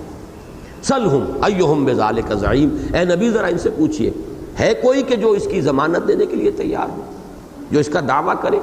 اب زعیم جو ہے ضامن کے معنی میں بھی آتا ہے زعم سے، جسے یہ مغالطہ فی الواقع لاحق ہو. معلوم ہوا کہ تم خود اگر اپنے باطن میں جھانکو گے تو معلوم ہوگا کہ کوئی بنیاد اس کی نہ عقلی ہے نہ نقلی ہے، نہ کسی آسمانی صحیفے کے اندر یہ ضمانت دی گئی ہے. نقلی سے مراد یہ ہے نقل پر مبنی، کسی آسمانی صحیفے میں آسمانی کتاب میں کوئی ایسی ضمانت دی گئی، اور نہ یہ ہے کہ کوئی عقل کے اندر اس کے لیے بنیاد یا اساس موجود ہے. اب وہ تیسری چیز جو سب سے زیادہ کثیف شے تھی، ام لہم شرکاء، یا کیا ان کے شریک ہیں؟ وہی جو میں عرض کر چکا ہوں کہ یہ انحراف عن الآخرہ کی یہ مختلف شیڈز ہیں۔ ان کے حوالے سے وہ شخص کے جو آخرت کا منکر نہیں ہے، بظاہر مانتا ہے، لیکن ہؤلاء شفعاؤنا عند اللہ، اس کے حوالے سے وہ ایمان بالآخرہ جو ہے وہ اس کو بالکل غیر مؤثر کر لیتا ہے۔ فرمایا ام لہم شرکاء فلیاتوا بشرکائہم ان کانوا صادقین، تو ذرا لائیں اپنے شرکاء کو۔ کہاں ہے؟ ایک جگہ پر قرآن مجید میں آیا ہے قل سموہم، اے نبی ان سے کہیے کہ ذرا نام تو لو ان کا، کون سے ہیں وہ تمہارے شرکاء؟ یہ بھی گویا کہ انہیں خود اپنے باطن میں جھانکنے کا ایک جو ہے ان کو اس کی ترغیب دلائی جا رہی ہے کہ تمہارے صرف بنائے ہوئے ڈھکوسلے ہیں، تم خود جانتے ہو کہ ان کی کوئی حقیقت نہیں۔ ان ہی الا اسماء سمیتموها انتم وآباؤکم ما انزل اللہ بہا من سلطان، یہ کچھ نام ہیں جو گھڑ لیے ہیں تم نے اور تمہارے آباء و اجداد نے، تمہیں خوب معلوم ہے کہ ان کے لیے اللہ نے کوئی سند نہیں اتاری۔ دیکھیے لفظ شرک کے ساتھ سند یا سلطان کا جو تعلق ہے اس کو ذہن میں رکھیے، اس لیے کہ شرک کے یہ معنی نہیں ہے کہ کوئی شخص اللہ کو نہیں مانتا، اللہ کو تو مانتا ہے۔ ایک بڑے خدا کو تمام جتنے بھی مشرکین دنیا میں ہیں وہ سب کے سب ایک بڑے خدا کو مانتے ہیں۔ اوپر جا کر ہمیشہ تمام مشرکانہ نظام جتنے ہیں ان میں ٹاپ پر تو پھر ایک خدا ملے گا۔ آپ جیسے کہ یورپ میں رومنز کا اور گریکس کا معاملہ ہے، گاڈز اینڈ گاڈیسز بے شمار، لیکن وہ چھوٹے جی سے لکھے جائیں گے، گاڈز گاڈیسز، کیپٹل جی سے نہیں، کیپٹل جی سے گاڈ وہ ایک ہی ہے، اور اس کی ہمیشہ سے مانا گیا ہے کہ اس کی ایٹریبیوٹس وہی ہیں کہ اومنی پوٹنٹ، اومنیشینٹ، اومنی پریزنٹ، وہ علی کل شیء قدیر ہے، بکل شیء علیم ہے، ہوا معکم اینما کنتم، ہر جگہ وہ موجود ہے، ہر آن تمہارے ساتھ ہے۔ یہ ایٹریبیوٹس ماننے پڑیں گے، اوپر جا کر ایک خدا کو ماننا پڑے گا۔ ہندوستان میں یہی آپ کو لفظی مناسبت ملے گی کہ کتنے ہی دیویاں، دیوتا، گاڈز اینڈ گاڈیسز، وہی بالکل وہی لفظ ہے، دیویاں اور دیوتا، لیکن مہادیو وہ تو دو نہیں ہے، مہادیو تو ایک ہی ہے۔ ان سب کے اوپر ٹاپ پر جا کر تو کسی ایک ہستی کو ماننا پڑتا ہے۔ اسی طریقے سے عرب میں تھا اللہ، وہ تو ایک تھا، اور جیسا کہ میں عرض کر چکا ہوں کہ وہ اس کائنات کی تخلیق میں اس کے ساتھ کسی کو شریک نہیں کرتے تھے۔ اس کے نیچے آلہہ تھے، آلہہ، اب یہ جمع کا صیغہ ہے، اجعل الآلہۃ الہا واحدہ، سورہ صاد میں جو کہا گیا، یہ کیسا عجیب معاملہ ہے، اس نے تمام الہوں کو ختم کر کے بس ایک الہ، ایک ہی الہ قرار دے دیا۔ تو حضور صلی اللہ علیہ وسلم کی دعوت اور تبلیغ پر یہ بڑے اچنبھے کے ساتھ انہوں نے یہ اپنا رد عمل جو ہے وہ نوٹ کیا کرایا۔ تو وہاں بھی آلہہ بہت تھے، اوپر اللہ تو ایک ہی تھا، اس کے ساتھ تو اب ظاہر بات ہے کہ جب آپ یہ مانیں گے، بلکہ ایران میں بھی نوٹ کر لیجئے کہ اہرمن اور یزداں، ایک شر کا اور ایک خیر کا خدا، ایک ظلمت کا اور ایک تاریکی کا خدا، لیکن خدائے خدائے گاں، وہ خدائے خدائے گاں، تمام خداؤں کا خدا، وہ تو پھر ٹاپ پر جا کر ایک ہی ہوگا۔ اس لیے چھوٹے معبودوں کے لیے کوئی سند ہونی چاہیے، اس بڑے خدا کی طرف سے سند ہو تو ہم بھی سر جھکا دیں گے۔ جیسے کہ ایک جگہ پر اتمام حجت کے لیے کہا گیا ہے کہ اے نبی ان سے کہہ دیجئے کہ اگر اللہ کا کوئی بیٹا ہوتا، ان کان للرحمن ولد فانا اول العابدین، تو سب سے پہلے میں اس کی عبادت کرتا۔ جب میں اللہ کی عبادت کر رہا ہوں اور اس کی عبادت میں میں نے اپنے آپ کو بالکل یوں سمجھیے کہ بچھا دیا ہے اور تواضع کی حد کر دی ہے، اپنی ذات کی نفی کر دی ہے، تو اگر واقعتاً اس کا کوئی بیٹا ہوتا تو میں کیوں نہ اس کو پوچھتا، کیوں نہ اس کی بندگی کرتا۔ فانا اول العابدین، تو سب سے پہلے میں اس کی بندگی کرتا اور عبادت کرتا۔ تو یہ گویا کہ اتمام حجت کے انداز میں ایک بات ہے، حجت قائم کرنے کے انداز میں۔ تو یہ ہے وہ معاملہ کہ در حقیقت وہ جو میں نے ابھی سورہ نجم کی آیت سنائی تھی کہ ان ہی الا اسماء سمیتموها انتم وآباؤکم ما انزل اللہ بها من سلطان، اللہ نے تو ان کے لیے کوئی سند نہیں اتاری۔ ہاں اللہ نے سند اتاری ہوتی کہ میں نے ان کو بھی کچھ اپنے اختیارات تفویض کر دیے ہیں، کچھ ڈیلیگیٹڈ پاورز ان کو دے دی ہیں، تو ذرا ان کی بھی کچھ ٹہل سیوا کیا کرو، کچھ ان کے سامنے بھی ڈنڈوت کیا کرو، تو ہم کرتے۔ لیکن یہ کہ پھر اللہ کی طرف سے ہمارے پاس اس کے لیے کوئی ہدایت نامہ ہونا چاہیے کسی کتاب میں، تو یہاں فرمایا ام لہم شرکاء فلیاتوا بشرکائہم ان کانوا صادقین یوم یکشف عن ساق ویدعون الی السجود فلا یستطیعون. جس دن کے اب یہاں پر پہلے اذکر کا ایک فعل جو ہے فعل امر محذوف ماننا ہوگا، اس لیے کہ یوم ظرف ہے اور یہ منصوب ہے.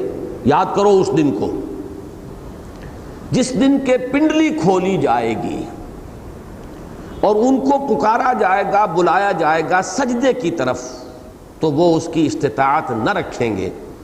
خاشعۃ ابصارہم ترہقہم ذلہ، ان کے نگاہیں زمین میں گڑی ہوئی ہوں گی، جھکی ہوئی ہوں گی، اور ان کے اوپر ذلت طاری ہو چکی ہوگی. وقد کانوا یدعون الی السجود وہم سالمون، اور انہیں بلایا جاتا تھا سجدے کی طرف اس وقت جب کہ وہ صحیح و سالم تھے. یہ جو ان آیات میں کشف ساق کا معاملہ آیا ہے، اب یہ متشابہات میں سے ہے. پنڈلی کھولی جائے گی، کس کی پنڈلی، اس سے مراد کیا ہے؟ اس میں دو ہے نقطہ نظر. ایک تو ہے عقلیت پر مبنی، لیکن یہ محض عقلیت نہیں ہے، اس لیے کہ سلف میں سے بھی حضرت عبداللہ ابن عباس رضی اللہ تعالی عنہما سے بھی یہ منقول ہے. ایک مفہوم یہ لیا گیا ہے کہ اس سے مراد صرف قیامت کے دن کی سختیاں ہیں، اس لیے کہ عربی محاورہ ہے اشتد الامر، یعنی کشف الساق سے مراد یہ ہے کہ جب بڑی سختی ہو، جیسے سورہ قیامہ میں بھی آئے گا والتفت الساق بالساق، پنڈلی پنڈلی سے لپٹ جائے گی. یہ استعارہ ہوتا ہے جان کندنی کی سختی کے لیے.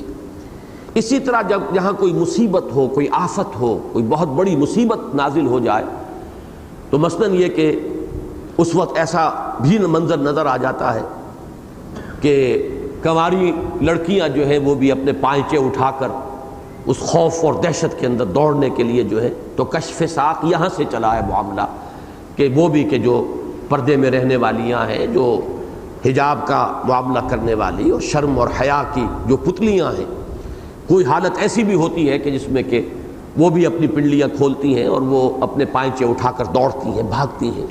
تو یہاں سے استعارہ بنا ہے. اور جنگ کے بارے میں بھی کہ جب جنگ جو ہے انتہائی گھمسان کا رنگ پڑ رہا ہو، تو اس کو بھی کہا گیا کہ اس وقت جنگ کی پنڈلی کھل گئی. تو یہ کشف ساق اس معنی میں استعارے کے طور پر عربی اشعار میں موجود تھا. لہذا حضرت عبداللہ ابن عباس رضی اللہ تعالی عنہما سے بھی یہ بات جو ہے منقول ہے، حضرت مجاہد، حضرت اکرمہ دونوں کے حوالے سے. اور بعد میں پھر ہمارے جتنے بھی جو حضرات بھی ذرا عقلی اعتبار سے توجیہ کرنا چاہتے ہیں آیات قرآنیہ کی اور آیات متشابہات کی، انہوں نے اسی تفسیر کو اختیار کیا ہے بحیثیت مجموعی.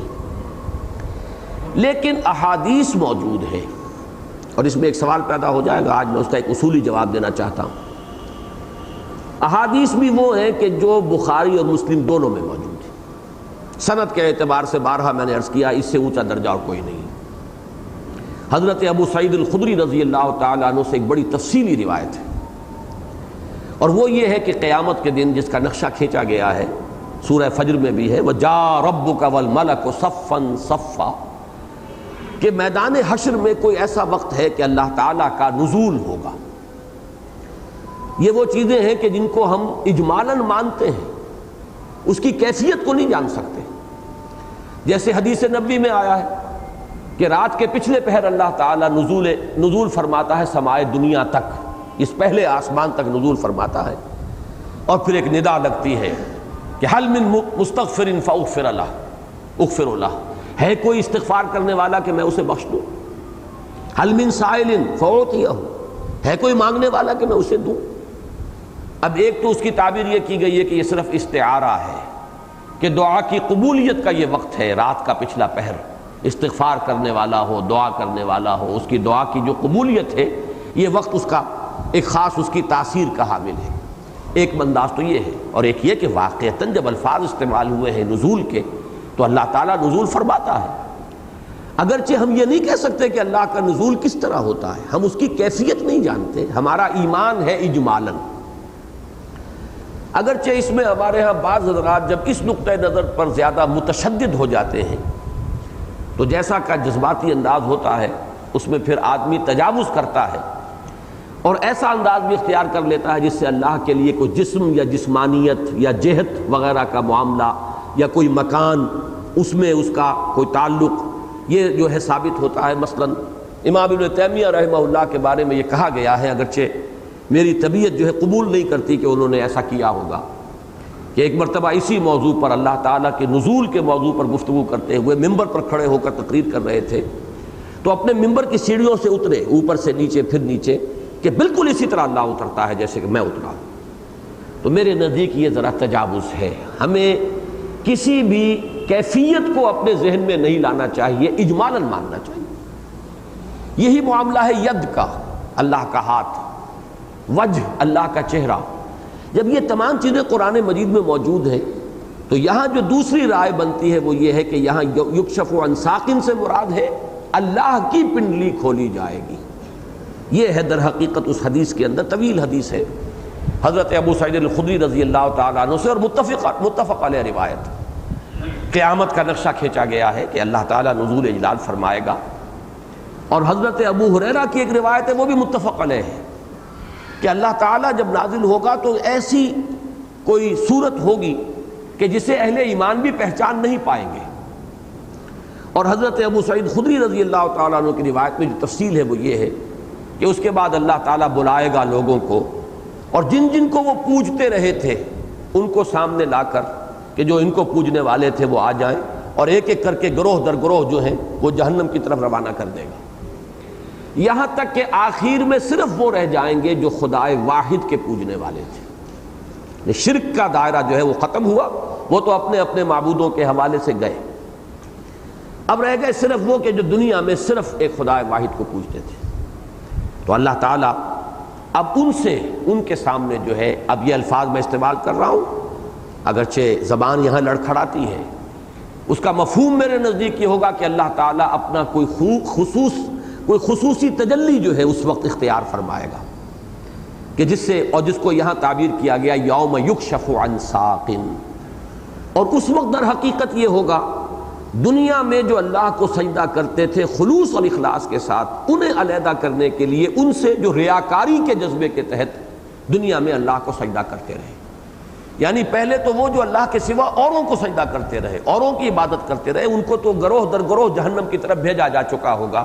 اب جو صرف خدائے واحد کی بندگی کرنے والے تھے ان میں ایک چھانٹی کرنے کے لیے اللہ تعالیٰ اپنی کسی خصوصی تجلی کا اظہار فرمائے گا، جس کو یہاں یوم یکشف عن ساق سے تعبیر کیا گیا ہے کہ اللہ تعالیٰ اپنی پنڈلی کھولے گا، کھولی جائے گی پنڈلی اللہ کی، اور وہ جو تجلی ہے اس کا حوالہ یہ ہوگا کہ پھر اس کا نتیجہ یہ ہوگا کہ اہل ایمان کو دعوت دی جائے گی سجدہ کرو، تو جو خلوص و اخلاص کے ساتھ اللہ کی بندگی کرتے رہے تھے دنیا میں وہ سجدے میں گر جائیں گے، اور جو ریاکاری کے ساتھ بندگی کرتے تھے ان کی کمریں جو ہے تختہ بن کر رہ جائیں گی، وہ سجدہ نہیں کر سکیں گے۔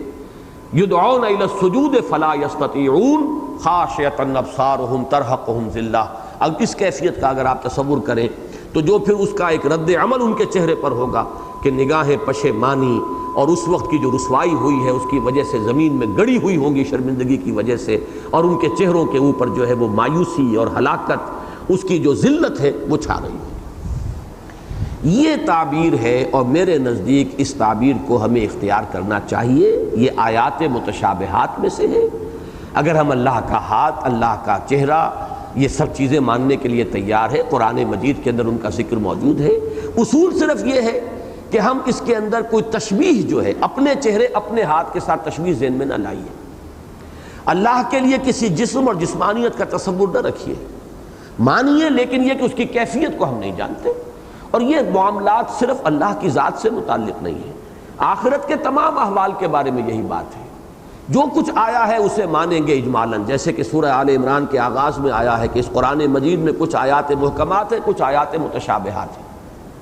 آیات محکمات وہ جن کا مفہوم بالکل واضح ہے، آیات متشابہات اور یہ ہیں در حقیقت یا تو ذات و صفات باری تعالیٰ کے ضمن میں، یا یہ کہ آخرت، عالم برزخ، یہ چیزیں وہ ہیں کہ جن کی صحیح حقیقت کو ہم اس دنیا میں نہیں سمجھ سکتے، وہ تو وہیں جا کر کھلیں گی۔ صرف ان کا ایک تصور دینے کے لیے جو ہماری زبان میں قریب ترین الفاظ ہو سکتے تھے وہ استعمال کر لیے گئے۔ وہ مطلق حقائق جو ہیں وہ ہمارے بیان کی گرفت میں نہیں آ سکتے۔ ہماری منطق، ہمارے الفاظ، یہ ہمارے مشاہدے کے اوپر مبنی ہے۔ ہمارا مشاہدہ محدود ہے، تو جو الفاظ ہم نے قائم کیے ہیں، جو الفاظ ہم نے بنائے ہیں، وہ الفاظ بھی در حقیقت ہمارے محدود مشاہدات پر مبنی ہیں۔ ان الفاظ کے ذریعے سے لامحدود حقائق کا بیان کرنا ممکن نہیں ہے، لیکن یہ ہے کہ ضرورت بھی ہے کہ ہمیں اس کا ایک اجمالی تصور دیا جائے، لہٰذا ہماری زبان میں اس کے لیے جو نزدیک ترین الفاظ ہو سکتے تھے وہ استعمال کر لیے گئے۔ ہمارا موقف یہ ہونا چاہیے کہ آمنا بہ کل من عند ربنا، جو قرآن میں آیا اور جو محمد الرسول اللہ صلی اللہ علیہ وسلم سے صحیح حدیث میں مروی ہے، صحیح حدیث کی میں شرط لگا رہا ہوں، یہ نہیں ہے کہ جو بھی ضعیف حدیث ہے اس کو بھی ہم اسی طریقے سے مان لیں، لیکن یہ کہ بہرحال ہر جگہ پر ایک جگہ پر آدمی کو جو ہے رکنا پڑتا ہے، وہ حدیث جو متفق علیہ ہو، جس کو امام بخاری اور امام مسلم دونوں قبول کر رہے ہیں، سند کے اعتبار سے اس کا درجہ اتنا بلند ہو، اس کو نظر انداز کر دینا میرے نزدیک یہ درست نہیں ہے۔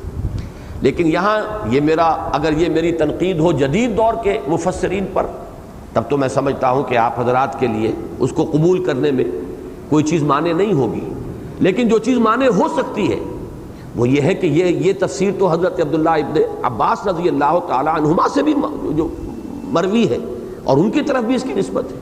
اس کا سبب کیا ہے؟ میرے نزدیک اس کا سبب یہ ہے کہ نبی اکرم صلی اللہ علیہ وسلم کی تمام احادیث تمام صحابہ کے علم میں تو نہیں تھی، نہ اس طرح کے مجموعے موجود تھے، نہ ہر صحابی ہر آن آپ کے ساتھ رہتا تھا۔ مختلف صحابہ کے پاس مختلف احادیث کا ذخیرہ ہے، کسی نے وہ بات سنی ہے، کسی کے سامنے یہ بات آئی ہے، کبھی آپ نے ایک بات بیان کی، چند افراد وہاں موجود تھے، انہوں نے وہ بات سنی ہے۔ یہ تو جب یہ تمام احادیث جمع کی گئی ہیں اس کے بعد ہمارے سامنے اور پھر چھان پھٹک ہوئی ہے، اس اعتبار سے میں یہ سمجھتا ہوں کہ اگر یہ قول حضور کا صلی اللہ علیہ وسلم حضرت عبداللہ ابن عباس رضی اللہ تعالیٰ عنہما کے علم میں ہوتا تو میرے نزدیک وہ اسی کو اختیار کرتے کشف ساق کی تفسیر میں، لیکن یہ بات بالکل عقل میں آنے والی ہے کہ ضروری نہیں ہے کہ حضور کا ہر قول ہر صحابی کے علم میں آ گیا۔ اسی کی انہیں دنوں جو پچھلے دنوں مارچ میں جو ہمارے محاضرات ہوئے تو اس کی مثال میرے سامنے آئی۔ امام ابو حنیفہ کا موقف یہ بیان کیا گیا کہ بیوی اپنے شوہر کو زکوٰۃ نہیں دے سکتی، صاحبین جو ہیں ان کے شاگرد، ان کا موقف یہ آیا کہ دے سکتی ہے۔ وجہ کیا ہے؟ امام ابو حنیفہ کی طرف منسوب جو دلیل ہے وہ خالص عقلی دلیل ہے، لیکن یہ کہ اس کے بعد ہو سکتا ہے کہ صاحبین کے علم میں وہ حدیث آئی ہو، وہ باقاعدہ پوچھا گیا حضور سے صلی اللہ علیہ وسلم کہ ایک خاتون نے کہا کہ میرے شوہر جو ہیں وہ نادار ہیں، ان کی مالی حالت اچھی نہیں ہے، میرے پاس مال ہے، میں زکوٰۃ دے سکتی ہوں اپنے شوہر کو؟ آپ نے فرمایا ہاں کیوں نہیں، تمہیں دوہرا اجر ہوگا۔ اور اس کی دلیل عقلی بھی ہمارے پاس سامنے موجود ہے اب، کہ شوہر جو ہے اس کے اوپر تو ذمہ داری ہے بیوی کے نان نفقے کی، لہذا شوہر اپنی بیوی کو زکوٰۃ نہیں دے سکتا، لیکن بیوی پر ذمہ داری نہیں ہے شوہر کے نان نفقے کی، لہذا بیوی شوہر کو اپنی زکوٰۃ دے سکتی ہے۔ لیکن یہی اس کے سوا کوئی اور توجیہ ممکن نہیں ہے کہ امام ابو حنیفہ کے علم میں وہ حدیث شاید نہ آئی ہو، اس لیے کہ احادیث کے مجموعے ابھی اس طریقے سے مرتب نہیں ہوئے تھے، اور صاحبین نے اگر اختلاف کیا اس لیے کہ امام ابو حنیفہ نے صرف عقلی استدلال کیا ہے، یا تو وہ اس حدیث کو رد کرتے، اس کا ضعف کوئی بیان کرتے کہ یہ حدیث قابل قبول نہیں ہے، تب اور بات ہوتی، لیکن وہ اس حدیث کا ذکر ہی نہیں کر رہے ہیں۔ تو اب ہم یہی سمجھیں گے، حسن ظن کا تقاضا یہی ہے کہ امام ابو حنیفہ نے وہ بات کہی ہے صرف اپنی عقلی استدلال کی بنیاد پر، صاحبین انہی کے شاگرد ہیں، گمان غالب یہ کہ ان کے علم میں وہ حدیث آ گئی ہے، لہٰذا انہوں نے بات بدل دی، رائے بدل دی، حکم بدل دیا، اور یہی وہ بات ہے کہ جو امام ابو حنیفہ رحمۃ اللہ علیہ نے فرمائی تھی کہ اگر میرے قول کے خلاف کوئی حدیث صحیح تمہیں مل جائے تو میرے قول کو دیوار پر دے مارو۔ اور یہ بات جو ہے کوئی شاعری نہیں تھی، لفاظی نہیں تھی، اس لیے کہ ہمیں معلوم ہے کہ احادیث کی جمع و تدوین کا کام اور چھان پھٹک کا کام، پھر ان کی درجہ بندی، یہ تو اس دور میں ابھی نہیں ہوئی تھی، وہ کام ابھی شروع ہوا تھا۔ یہی میرے نزدیک توجیہ ہو سکتی ہے اس کی کہ حضرت عبداللہ ابن عباس رضی اللہ تعالیٰ عنہ بھی یوم یکشف عن ساق کی تعبیر کر رہے ہیں، جس وقت کے سختی ہوگی، ہلچل ہوگی، جیسے کہ سورہ حج کے آغاز میں کہا گیا ہے کہ یا ایھا الناس اتقوا ربکم ان زلزلۃ الساعۃ شیء عظیم یوم ترونها تظہر کل مرضعۃ عما ارضعت وتضع کل ذات حمل حملها وترى الناس سکارى وما هم بسکارى ولکن عذاب اللہ شدید. اسی کے مطابق جو ہے انہوں نے یوم یکشف عن ساق کی تفسیر کی ہے، جس دن کے سختی ہوگی، جس دن ہلچل ہوگی، جس دن وہ بڑی مصیبت آ جائے گی. وَيُدْعَوْنَ إِلَى السُّجُودِ وَهُمْ فَلَا يَسْتَطِيعُونَ خَاشِعَةً أَبْصَارُهُمْ تَرْهَقُهُمْ ذِلَّةٌ وَقَدْ كَانُوا يُدْعَوْنَ إِلَى السُّجُودِ وَهُمْ سَالِمُونَ. میرے نزدیک ان آیات کو ان احادیث کے حوالے سے جن کا میں نے خلاصہ آپ کے سامنے بیان کر دیا ہے، حضرت ابو ہریرہ سے متفق علیہ روایت ہے کہ قیامت میں جو قرآن مجید سے ثابت ہے سورۃ الفجر سے وَجَاءَ رَبُّكَ وَالْمَلَكُ صَفًّا صَفًّا وَجِيءَ يَوْمَئِذٍ بِجَهَنَّمَ. اللہ تعالیٰ نزول فرمائیں گے اور میدان حشر محسوس ایسا ہوتا ہے اسی زمین میں ہوگا. بعض روایات سے ثابت ہے کہ میدان عرفات ہی کو کھینچ کر لمبا کر دیا جائے گا. وَإِذَا الْأَرْضُ مُدَّتْ جبکہ زمین کو کھینچا جائے گا، اس کی تنابیں کھینچی جائیں گی، اس کو وسیع کر دیا جائے گا.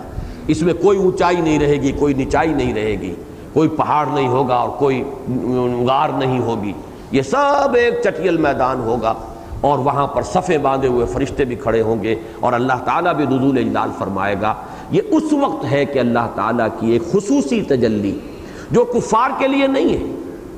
انہم عن ربہم یومئذ لمحجوبون، وہ تجلی خصوصی جو ہے وہ کفار کے لیے نہیں ہے.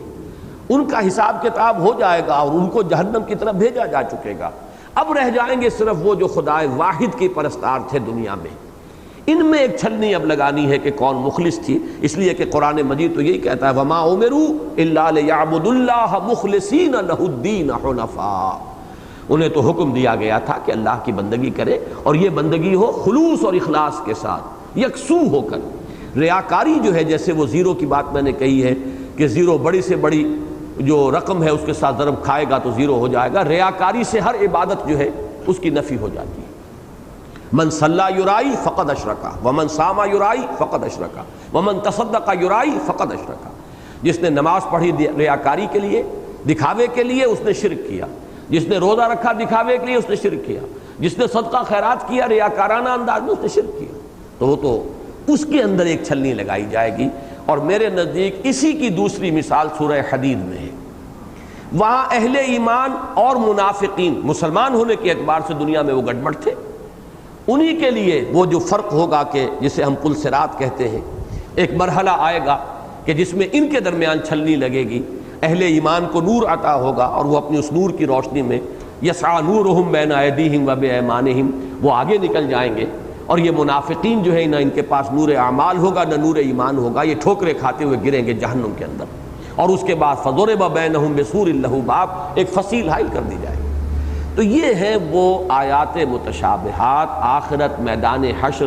ان کے بارے میں جہاں بھی حدیث صحیح مل جائے اس سے ہٹ کر اس کی کوئی عقلی توجیہ کرنا میرے نزدیک وہ صحیح رجحان نہیں ہے. البتہ حضرت عبداللہ ابن عباس رضی اللہ تعالی عنہما تک اگر یہ بات جو ہے صحیح اس کی نسبت ہے تو اس کی توجیہ میرے نزدیک یہ ہوگی کہ یہ ضروری نہیں ہے کہ وہ حدیث ان کے سامنے آئی ہو، ورنہ یہ کہ وہ نبی اکرم صلی اللہ علیہ وسلم کی صریح وضاحت کے بعد وہ اس عقلی توجیہ کی کوشش نہ فرماتے. واللہ اعلم. فذرنی ومن یکذب بہذا الحدیث. اب یہ وہ انداز ہے کہ جو ان تمام صورتوں کے اندر مشترک ہے. ذرنی والمکذبین اولی النعمہ، یہ آئے گا سورہ مزمل میں. ذرنی ومن خلقت وحیدا، یہ آئے گا سورہ مدثر میں. تو اے نبی چھوڑیے مجھے، فذرنی ومن یکذب بہذا الحدیث، اور انہیں کہ جو اس چیز کا، اس بات کا انکار کر رہے ہیں، جھٹلا رہے ہیں کہ یہ اللہ کا کلام نہیں ہے. یہ حدیث کا لفظ یہاں قرآن کے لیے آیا ہے، اس لیے کہ قرآن حدیث اللہ ہے. جسے ہم حدیث کہتے ہیں وہ حدیث رسول ہے. حدیث کا لفظ جو ہے مشترک ہوگا، اور یہی اسی لفظ کے اوپر یہ اس آیت میں بھی ہے جس پر کہ یہ 29واں پارہ ختم ہوگا. فَبِأَيِّ حَدِيثٍ بَعْدَهُ يُؤْمِنُونَ. اس سے پہلے بھی اللہ نزل احسن الحدیث کتابا متشابہا، اللہ نے بہترین حدیث، بہترین بات نازل فرمائی ہے ایسی کتاب کی شکل میں کہ جو متشابہ ہے اور اس کے مضامین ایک دوسرے سے جو ہے مختلف جگہ پر اس کی نظیریں ملتی ہیں۔ تو فذرنی ومن یکذب بہذا الحدیث، تو اے نبی چھوڑیے مجھے اور اسے کہ جو اس بات کا، جو اس قرآن کا، جو اس حدیث اللہ کا، جو اس کلام کا جو آپ پیش کر رہے ہیں اس دعوے کے ساتھ کہ یہ اللہ کا کلام ہے جو مجھ پر نازل ہوا، جو اس کی تکذیب کر رہے ہیں، جو اسے جھٹلا رہے ہیں۔ سنستدرجہم من حیث لا یعلمون، ہم عن قریب انہیں سہج سہج آہستہ آہستہ گھیر لائیں گے جہاں سے انہیں اندازہ تک نہیں ہوگا، ان کو علم بھی نہیں ہوگا کہ ہمارا گھیراؤ ہو رہا ہے۔ یہ استدراج کا لفظ جو ہے یہ بھی ایک بڑی اہم اصطلاح ہے، اور قرآن مجید میں سورہ اعراف میں بھی یہ لفظ آیا ہے والذین کذبوا بآیاتنا سنستدرجہم من حیث لا یعلمون۔ وہی میں اب جو اصول آج اب بھی بیان کر چکا ہوں، 2 مرتبہ ضرور اہم مضامین قرآن میں ملیں گے۔ استدراج کہتے ہیں درجہ بدرجہ کسی کو لے آنا، لیکن یہ قرآن مجید کی اصطلاح میں ایک تو ہے درجہ بدرجہ خیر، بھلائی، نیکی، اچھے انجام، فَسَنُيَسِّرُهُ لِلْيُسْرَى، وہ نہیں، بلکہ عذاب کی طرف، پکڑ کی طرف، سختی کی طرف تدریجاً لے آنا۔ لیکن اس طرح لے آنا کہ انہیں پتہ بھی نہ ہو کہ ہم کہاں جا رہے ہیں، وہ سمجھ رہے ہو جیسے کہ سورہ کہف میں فرمایا ہے وَهُمْ يَحْسَبُونَ أَنَّهُمْ يُحْسِنُونَ صُنْعًا، وہ سمجھ رہے ہیں کہ ہم تو بہت اچھا کام کر رہے ہیں، کامیاب ہو رہے ہیں، دولت آ رہی ہے، ہن برس رہا ہے، ہمیں وجاہت مل رہی ہے، ہماری جائیداد بڑھتی چلی جا رہی ہے، کاروبار جمتا چلا جا رہا ہے، شہرت میں اضافہ ہو رہا ہے، ہمارا دبدبہ بڑھ رہا ہے، ہماری قوت جو ہے اس کے اندر ترقی ہو رہی ہے، وہ یہ سمجھ رہے ہیں۔ درا حال ہے کہ رفتہ رفتہ اللہ تعالیٰ جیسے کہ مچھلی جو ہے اسے ڈھیل دے کر اور پھر جو ہے اس کو کھینچا جاتا ہے، اللہ تعالیٰ انہیں ہلاکت اور بربادی کی طرف لا رہا ہے۔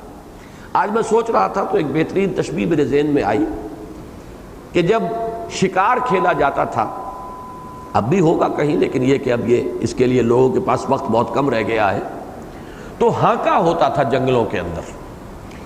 اب جو بھی مثلاً شیر ہے وہ تو ایک دیکھ رہا ہوتا ہے کہ یہ میرا مخرج ہے، یہاں سے میں نکل سکتا ہوں، باقی چاروں طرف سے تو ڈھول پیٹنے کی آواز آ رہی ہے، ادھر بھی خطرہ، ادھر بھی خطرہ، ادھر بھی خطرہ، وہ ایک سمت میں بڑھتا ہے، وہ سمجھتا ہے کہ یہ خطرے سے خالی ہے، حالانکہ اصل خطرہ وہیں ہے، وہیں تو میں بیٹھا ہوا شکاری گھات کے اندر، باقی تو ڈھول ہے، ڈھول پیٹنے والے ہیں، اصل خطرہ ادھر نہیں ہے، خطرہ وہاں ہے جہاں وہ بندوق لے کر شکاری جو ہے گھات میں بیٹھا ہوا ہے۔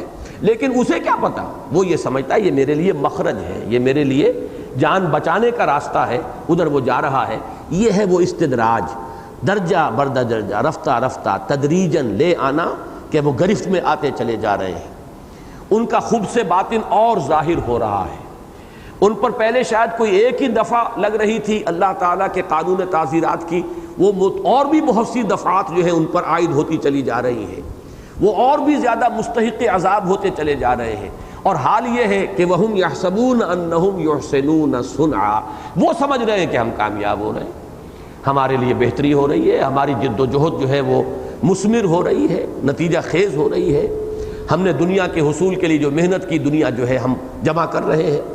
یہ ہے، اس کا نام ہے استدراج۔ اور اس میں ایک بات نوٹ کیجئے، صوفیاء کرام اور اہل اللہ اور عارفین اور درویشوں کے تذکرے میں آپ کو یہ لفظ ملے گا کہ جب ان کی طرف خلق کا رجوع ہونے لگتا تھا، جب تک تو استہزاء ہے، تمسخر ہے، مذاق ہے، نظر انداز کیے جا رہے ہیں، اس وقت تک تو انہیں اطمینان رہتا تھا، لیکن جب کہیں حالات بدلتے تھے اور خلق کا رجوع ہو رہا ہے، اب لوگ ان کی عظمت کے، روحانیت کے قائل ہو رہے ہیں، تو وہ اب ڈرنے لگتے تھے کہ اللہ یہ کہیں استدراج نہ ہو، کہیں ایسا نہ ہو کہ ہم پکڑ میں آ رہے ہوں، ہماری کوئی غلطی جس پر ہم مطلع نہیں ہیں، ہماری کوئی فکری یا عملی یا اخلاقی یا روحانی کوئی کجی جو ہم پر واضح نہیں ہے، اس کی پاداش میں تو ہمیں پکڑ رہا ہو، اور یہ جو آسانیاں آ رہی ہیں، یہ جو خلق کا رجوع ہو رہا ہے، یہ جو ہمارے لیے اب وہ مشکلات کا دور ختم ہو گیا اور آسانیوں کا دور شروع ہو گیا،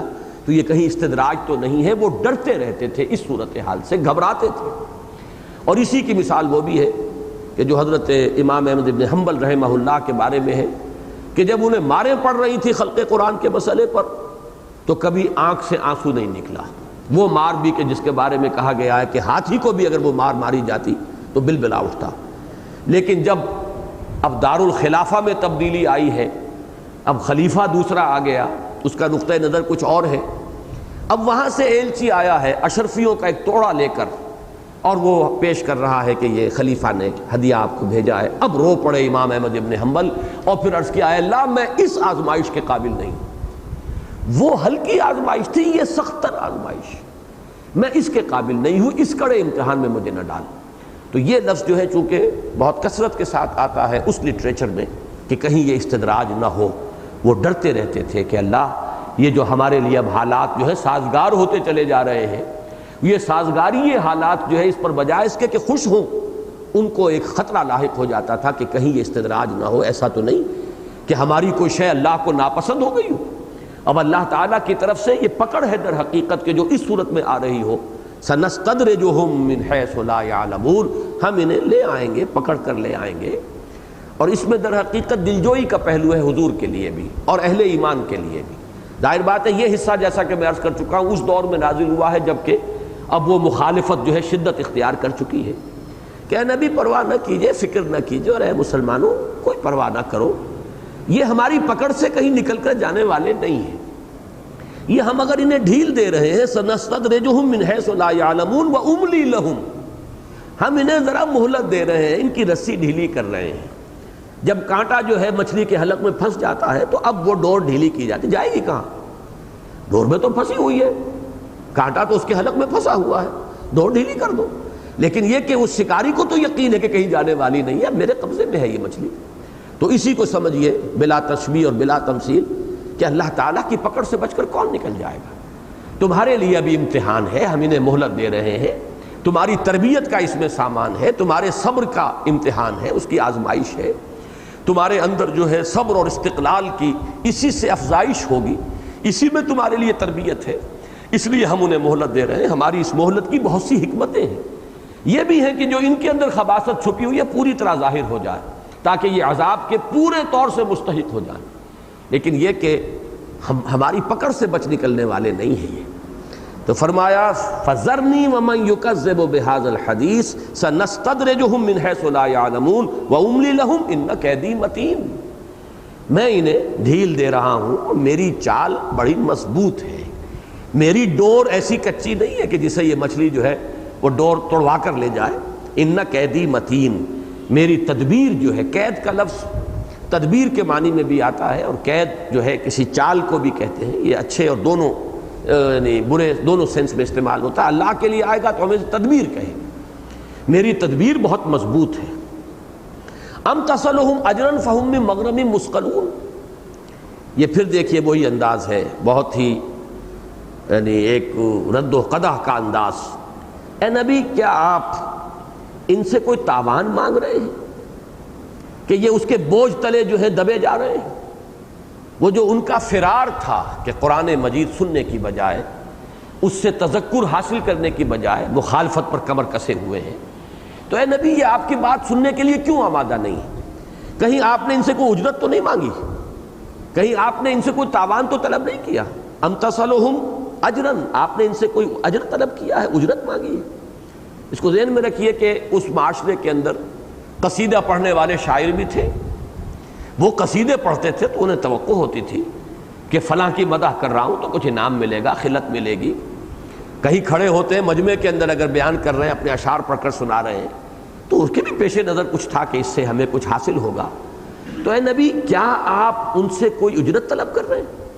ظاہر بات ہے کہ یہ استفہام انکاری ہے، یعنی سب کو معلوم ہے کہ نہیں کر رہے.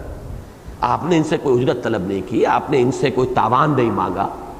اس میں گویا کہ ان کو اشارہ کیا جا رہا ہے کہ سوچو، غور کرو کہ یہ ہمارا بندہ صلی اللہ علیہ وسلم جس کے بارے میں پہلے سورت کے شروع میں کہا جا چکا انک لعلی خلق عظیم، یہ اخلاق کی بلندیوں پر فائز انسان، جس کو تم نے خود الصادق اور الامین کے خطابات دیے تھے.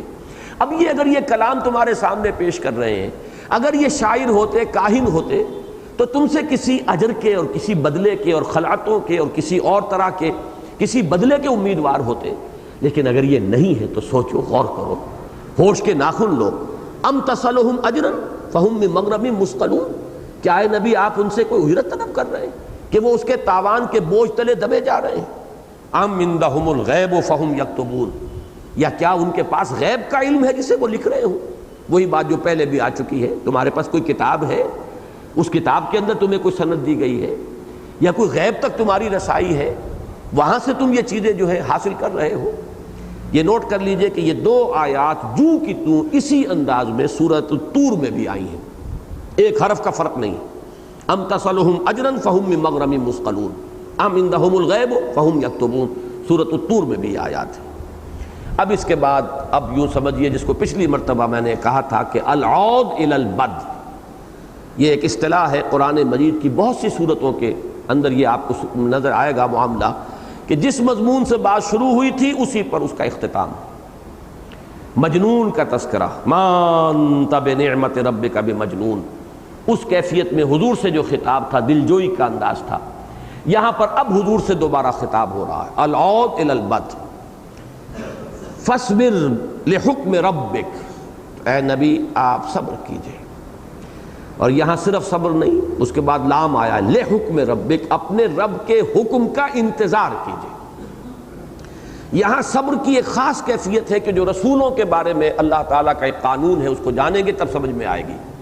ایک صبر ہے مطلقاً، استہزاء پر صبر، لوگوں کی طرف سے دی ہوئی ایذاؤں پر صبر، تمسخر پر صبر، جیسے کہ آئے گا سورہ مزمل میں فاصبر علی ما یقولون واہجرہم ہجرا جمیلا، تو اے نبی جو کچھ کہہ رہے ہیں آپ کے بارے میں، کسی نے مجنون کہہ دیا، شاعر کہہ دیا، ساحر کہہ دیا، ہمیں خوب معلوم ہے کہ اس سے آپ کا سینہ بھجتا ہے، وَلَقَدْ نَعْلَمُ أَنَّكَ يَضِيقُ صَدْرُكَ بِمَا يَقُولُونَ، لیکن آپ صبر کیجئے۔ تو ایک ہے صبر ان کی ایذا پر، یہاں صبر ہے انتظار کے معنی میں، اس لیے کہ رسولوں کے باب میں اللہ تعالیٰ کا یہ مستقل قانون ہے کہ رسول ایک اپوائنٹمنٹ، ایک معین جگہ یا معین قوم کی طرف اپوائنٹمنٹ اسے ملتی ہے، اور اس پلیس آف اپوائنٹمنٹ کو وہ لیو نہیں کر سکتا، وہاں اس جگہ کو نہیں چھوڑ سکتا جب تک کہ ایکسپریس پرمیشن اللہ کی طرف سے نہ آئے۔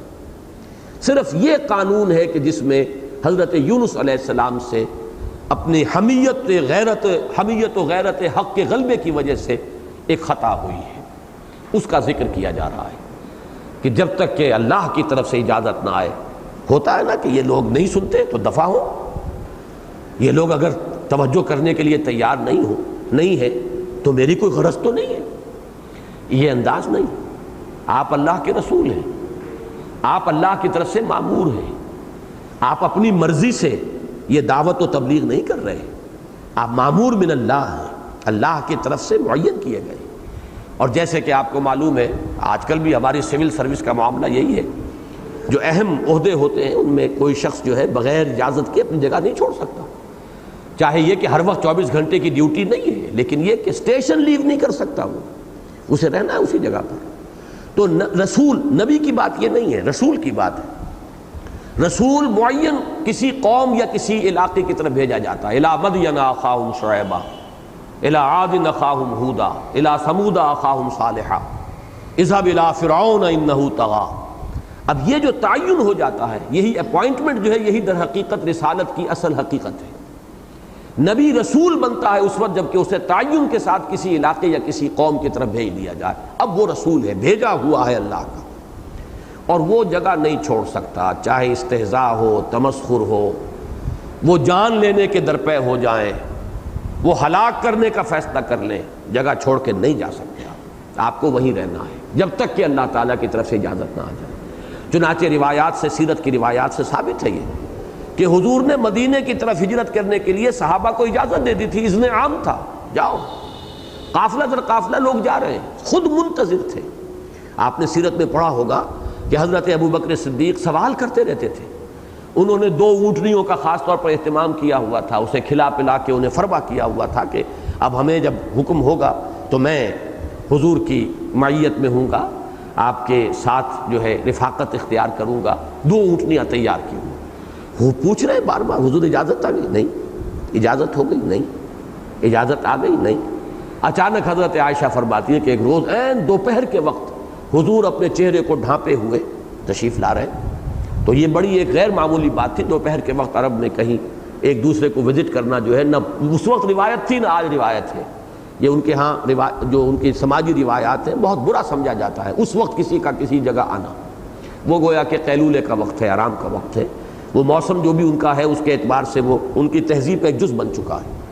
عین دوپہر کے وقت حضور تشریف لا رہے تھے اپنے چہرے کو، ظاہر بات ہے گرمی کی وجہ سے بھی، اس شدت جو گرمی ہے اس کی وجہ سے بھی وہ کپڑا جو ہے، اور یہ بھی ہو سکتا ہے کہ حضور نے اس وقت خاص طور پر اہتمام کیا ہو کہ کوئی شخص نوٹ نہ کرے.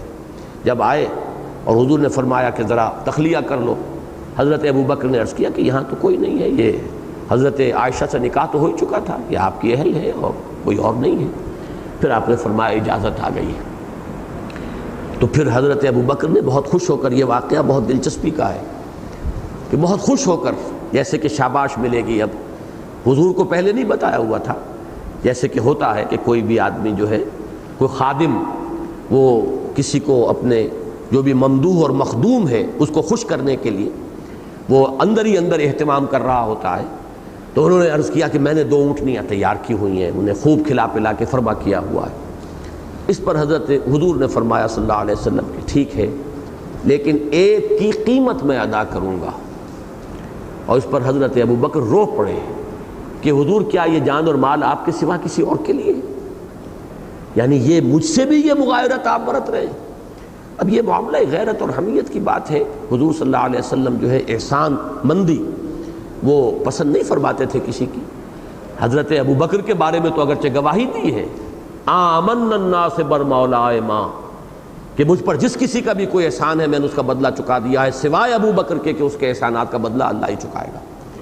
لیکن یہ کہ حتی الامکان تو احسان مندی سے بچنا چاہیے. تو حضور نے فرمایا کہ میں اس اونٹنی کی قیمت دوں گا. بہرحال اس وقت جو عرض کرنا تھا وہ اس بات کی طرف اشارہ ہو رہا ہے، اور چونکہ یہی ایک قانون ہے جس کے بارے میں حضرت یونس علیہ السلام سے خطا ہو گئی. اس خطا کے بارے میں نے عرض کر چکا ہوں، مختلف مواقع پر یہ مضمون آ چکا ہے. سورہ انبیاء میں بھی آیا ہے اور بھی مختلف مواقع پر سورہ یونس میں آیا ہے کہ در حقیقت وہ خطا یہی تھی، کوئی بدنیت ہی نہیں. معاذ اللہ، نبی کی خطا کسی بدنیتی کی بنیاد پر نہیں ہوتی، نبی کی خطا جانب نفس میں نہیں ہوتی. یہ غیرت حق تھی، حمیت حق، جس کے جوش میں آ کر حضرت یونس علیہ السلام اپنی قوم کو چھوڑ کر قبل اس کے کہ اللہ تعالیٰ کی طرف سے واضح اجازت آ جاتی ہجرت کی، وہ روانہ ہو گئے. لہذا اسی کی طرف اشارہ کیا گیا فاصبر لحکم ربک ولا تکن کصاحب الحوت اذ نادی وہو مکظوم. اے نبی اب صبر کیجئے، اور صبر یہاں پر بمانی انتظار کیجئے اپنے رب کے فیصلے کا، اور مت بنیے اس کے مانند، مچھلی والے کے مانند. ولا تکن کصاحب الحوت. یہ حدیث ذہن میں رکھیے کہ حضور نے فرمایا ہے کہ کوئی شخص مجھے یونس ابن متہ پر بھی فضیلت نہ دے. تمام رسول جو ہیں ان کا ایک مقام ہے، اس کا ذکر کبھی بھی توہین آمیز انداز میں اگر ہم کریں گے ایمان کے لالے پڑ جائیں گے. لیکن ایک واقعہ ہے، ایک ہو گئی ہے خطا جو ہے خطا اجتہادی کہہ لیں، وہ خیر کا ہی ایک جو جذبہ تھا وہ ذرا حد سے تجاوز کر گیا ہے، وہ اعتدال سے بڑھ گیا کہ غیرت و حمیت حق کے جوش میں وہ اپنی قوم کو چھوڑ کر چلے گئے. تو اے نبی آپ کہیں ایسا نہ کیجیے گا. فاصبر لحکم ربک ولا تکن کصاحب الحوت. اور اب اس کے بعد ذکر ہے حضرت یونس علیہ السلام کا جو معاملہ ہوا. وہ مچھلی کے پیٹ میں گئے اور وہاں انہوں نے تسبیح کی، لا الہ الا انت سبحانک انی کنت من الظالمین. اللہ نے ان کی توبہ کو قبول کیا. پھر مچھلی نے انہیں اگل دیا ساحل پر، اور وہ ساحل جو ہے اس پر اللہ نے خصوصی اہتمام کیا. ایک مضمون ہمارے ہاں چھپا تھا، احمد الدین مارہروی ایک صاحب ہیں، ان کا بڑا پیارا مضمون، کہ اس وقت بھی بلوچستان کے ساحل پر ایک بیل اگتی ہے، اور وہ بیل جو اسے اگین کہتے ہیں، وہ اس کا پھل ہوتا ہے جیسے گھیا ہوتا ہے گول کدو، لیکن وہ میٹھا ہوتا ہے، اس میں رس ہے، میٹھاس ہے، اور اس کے پتے بڑے بڑے ہوتے ہیں، اور ان میں کوئی ایسی تاثیر ہے، کوئی ایسی دوا اللہ نے اس کے اندر رکھی ہوئی ہے کہ انسیکٹس جو ہیں اس سے بھاگتے ہیں. انسیکٹیسائیڈ کوئی اللہ نے اس میں رکھا ہوا ہے، کوئی ریپیلنٹ ہے اس کے اندر کہ اس کے آس پاس جو ہے وہ انسیکٹس نہیں آتے. تو قرآن مجید میں آیا ہے کہ ہم نے شجرۃ من یقطین، اس کے اوپر ہم نے یقطین کا پودا جو ہے وہ اگا دیا. تو ظاہر بات ہے کہ مچھلی کے پیٹ میں رہے تھے، کھال ادڑی ہوئی ہوگی، جو بھی حال ہوگا اس وقت انہیں جو جس ضرورت تھی، جس قسم کی کیفیت کی کہ وہ نرم نرم پتوں کے اوپر اگر ان کا بستر بن گیا ہو اور وہی پتے ان پر سایہ بھی کر رہے ہو، دھوپ سے بھی بچا رہے ہوں، اور ان میں وہ تاثیر بھی ہو کہ یہ جو بھی حشرات الارض ہے وہ بھی دور رہیں، پھر یہ کہ وہی اگر اس کا میوہ جو ہے وہ گھیے کے مانند، گول کدو کے مانند جس کے اندر مٹھاس ہے، تو گویا کہ غذا کا بھی سارا اہتمام اللہ نے کیا۔ خاص طور پر ذکر کیا گیا ہے شجرا من یقطین، اللہ تعالیٰ نے یقطین کا پودا ان پر اگایا ہے۔ اور اگین کا لفظ آج بھی بلوچستان کا یہ ساحل مکران سے آگے وہ کہتے ہیں کہ چونکہ وہ وہاں رہے ہیں کہیں اپنی ملازمت کے سلسلے میں، وہ اسے اگین کہتے ہیں۔ اور آپ کو معلوم ہے قاف جو ہے وہ گاف میں بدلتا ہے، اس لیے کہ عرب میں تو آج بھی ہے قم کو گم کہتے ہیں، تو یقطین کا اگین بن جانا بالکل قرین قیاس ہے۔ بہرحال اللہ تعالیٰ نے ان کے لیے وہ سارا اہتمام فرمایا، اور پھر اللہ تعالیٰ نے انہیں بھیجا قوم کی طرف، اور پھر یہ پوری قوم کو بھی ایک کریڈٹ ملا۔ یہ اکاؤنٹ کا جو معاملہ ہے اس کے حوالے سے سمجھ میں آنے والی بات ہے کہ ہر انٹری کے اندر اگر ایک ڈیبٹ ہے تو ایک کریڈٹ ہوگا، اس کی کورسپونڈنگ کریڈٹ انٹری لازماً آئے گی، تب وہ حساب صحیح ہوگا۔ تو جو ڈیبٹ ہوا ہے حضرت یونس علیہ السلام کے کھاتے میں وہ کریڈٹ ہو گیا ہے قوم کے کھاتے میں۔ چنانچہ واحد قوم ہے حضرت یونس علیہ السلام کی کہ عذاب خداوندی کے آثار شروع ہونے کے بعد اس کی توبہ قبول کی گئی، اس لیے کہ رسول کی سے ایک خطا ہو گئی ہے، رسول وقت سے پہلے چھوڑ کر چلے گئے ہیں، اس کا کریڈٹ ملا ہے اس قوم کو کہ اس قوم کی توبہ اس وقت قبول کر لی گئی جبکہ عذاب خداوندی کے آثار شروع ہو چکے تھے۔ کچھ ایسی ان پر کیفیت طاری ہوئی قوم پر کہ جب انہوں نے دیکھا اور انہوں نے تلاش کیا یونس بھی نہیں ہے، تو چیختے چلاتے ہوئے گھروں سے نکلے اور میدان میں آ کر توبہ کی اجتماعی، اور اللہ تعالیٰ نے عذاب کو ٹال دیا۔ اسی کا ذکر سورہ یونس میں ہے۔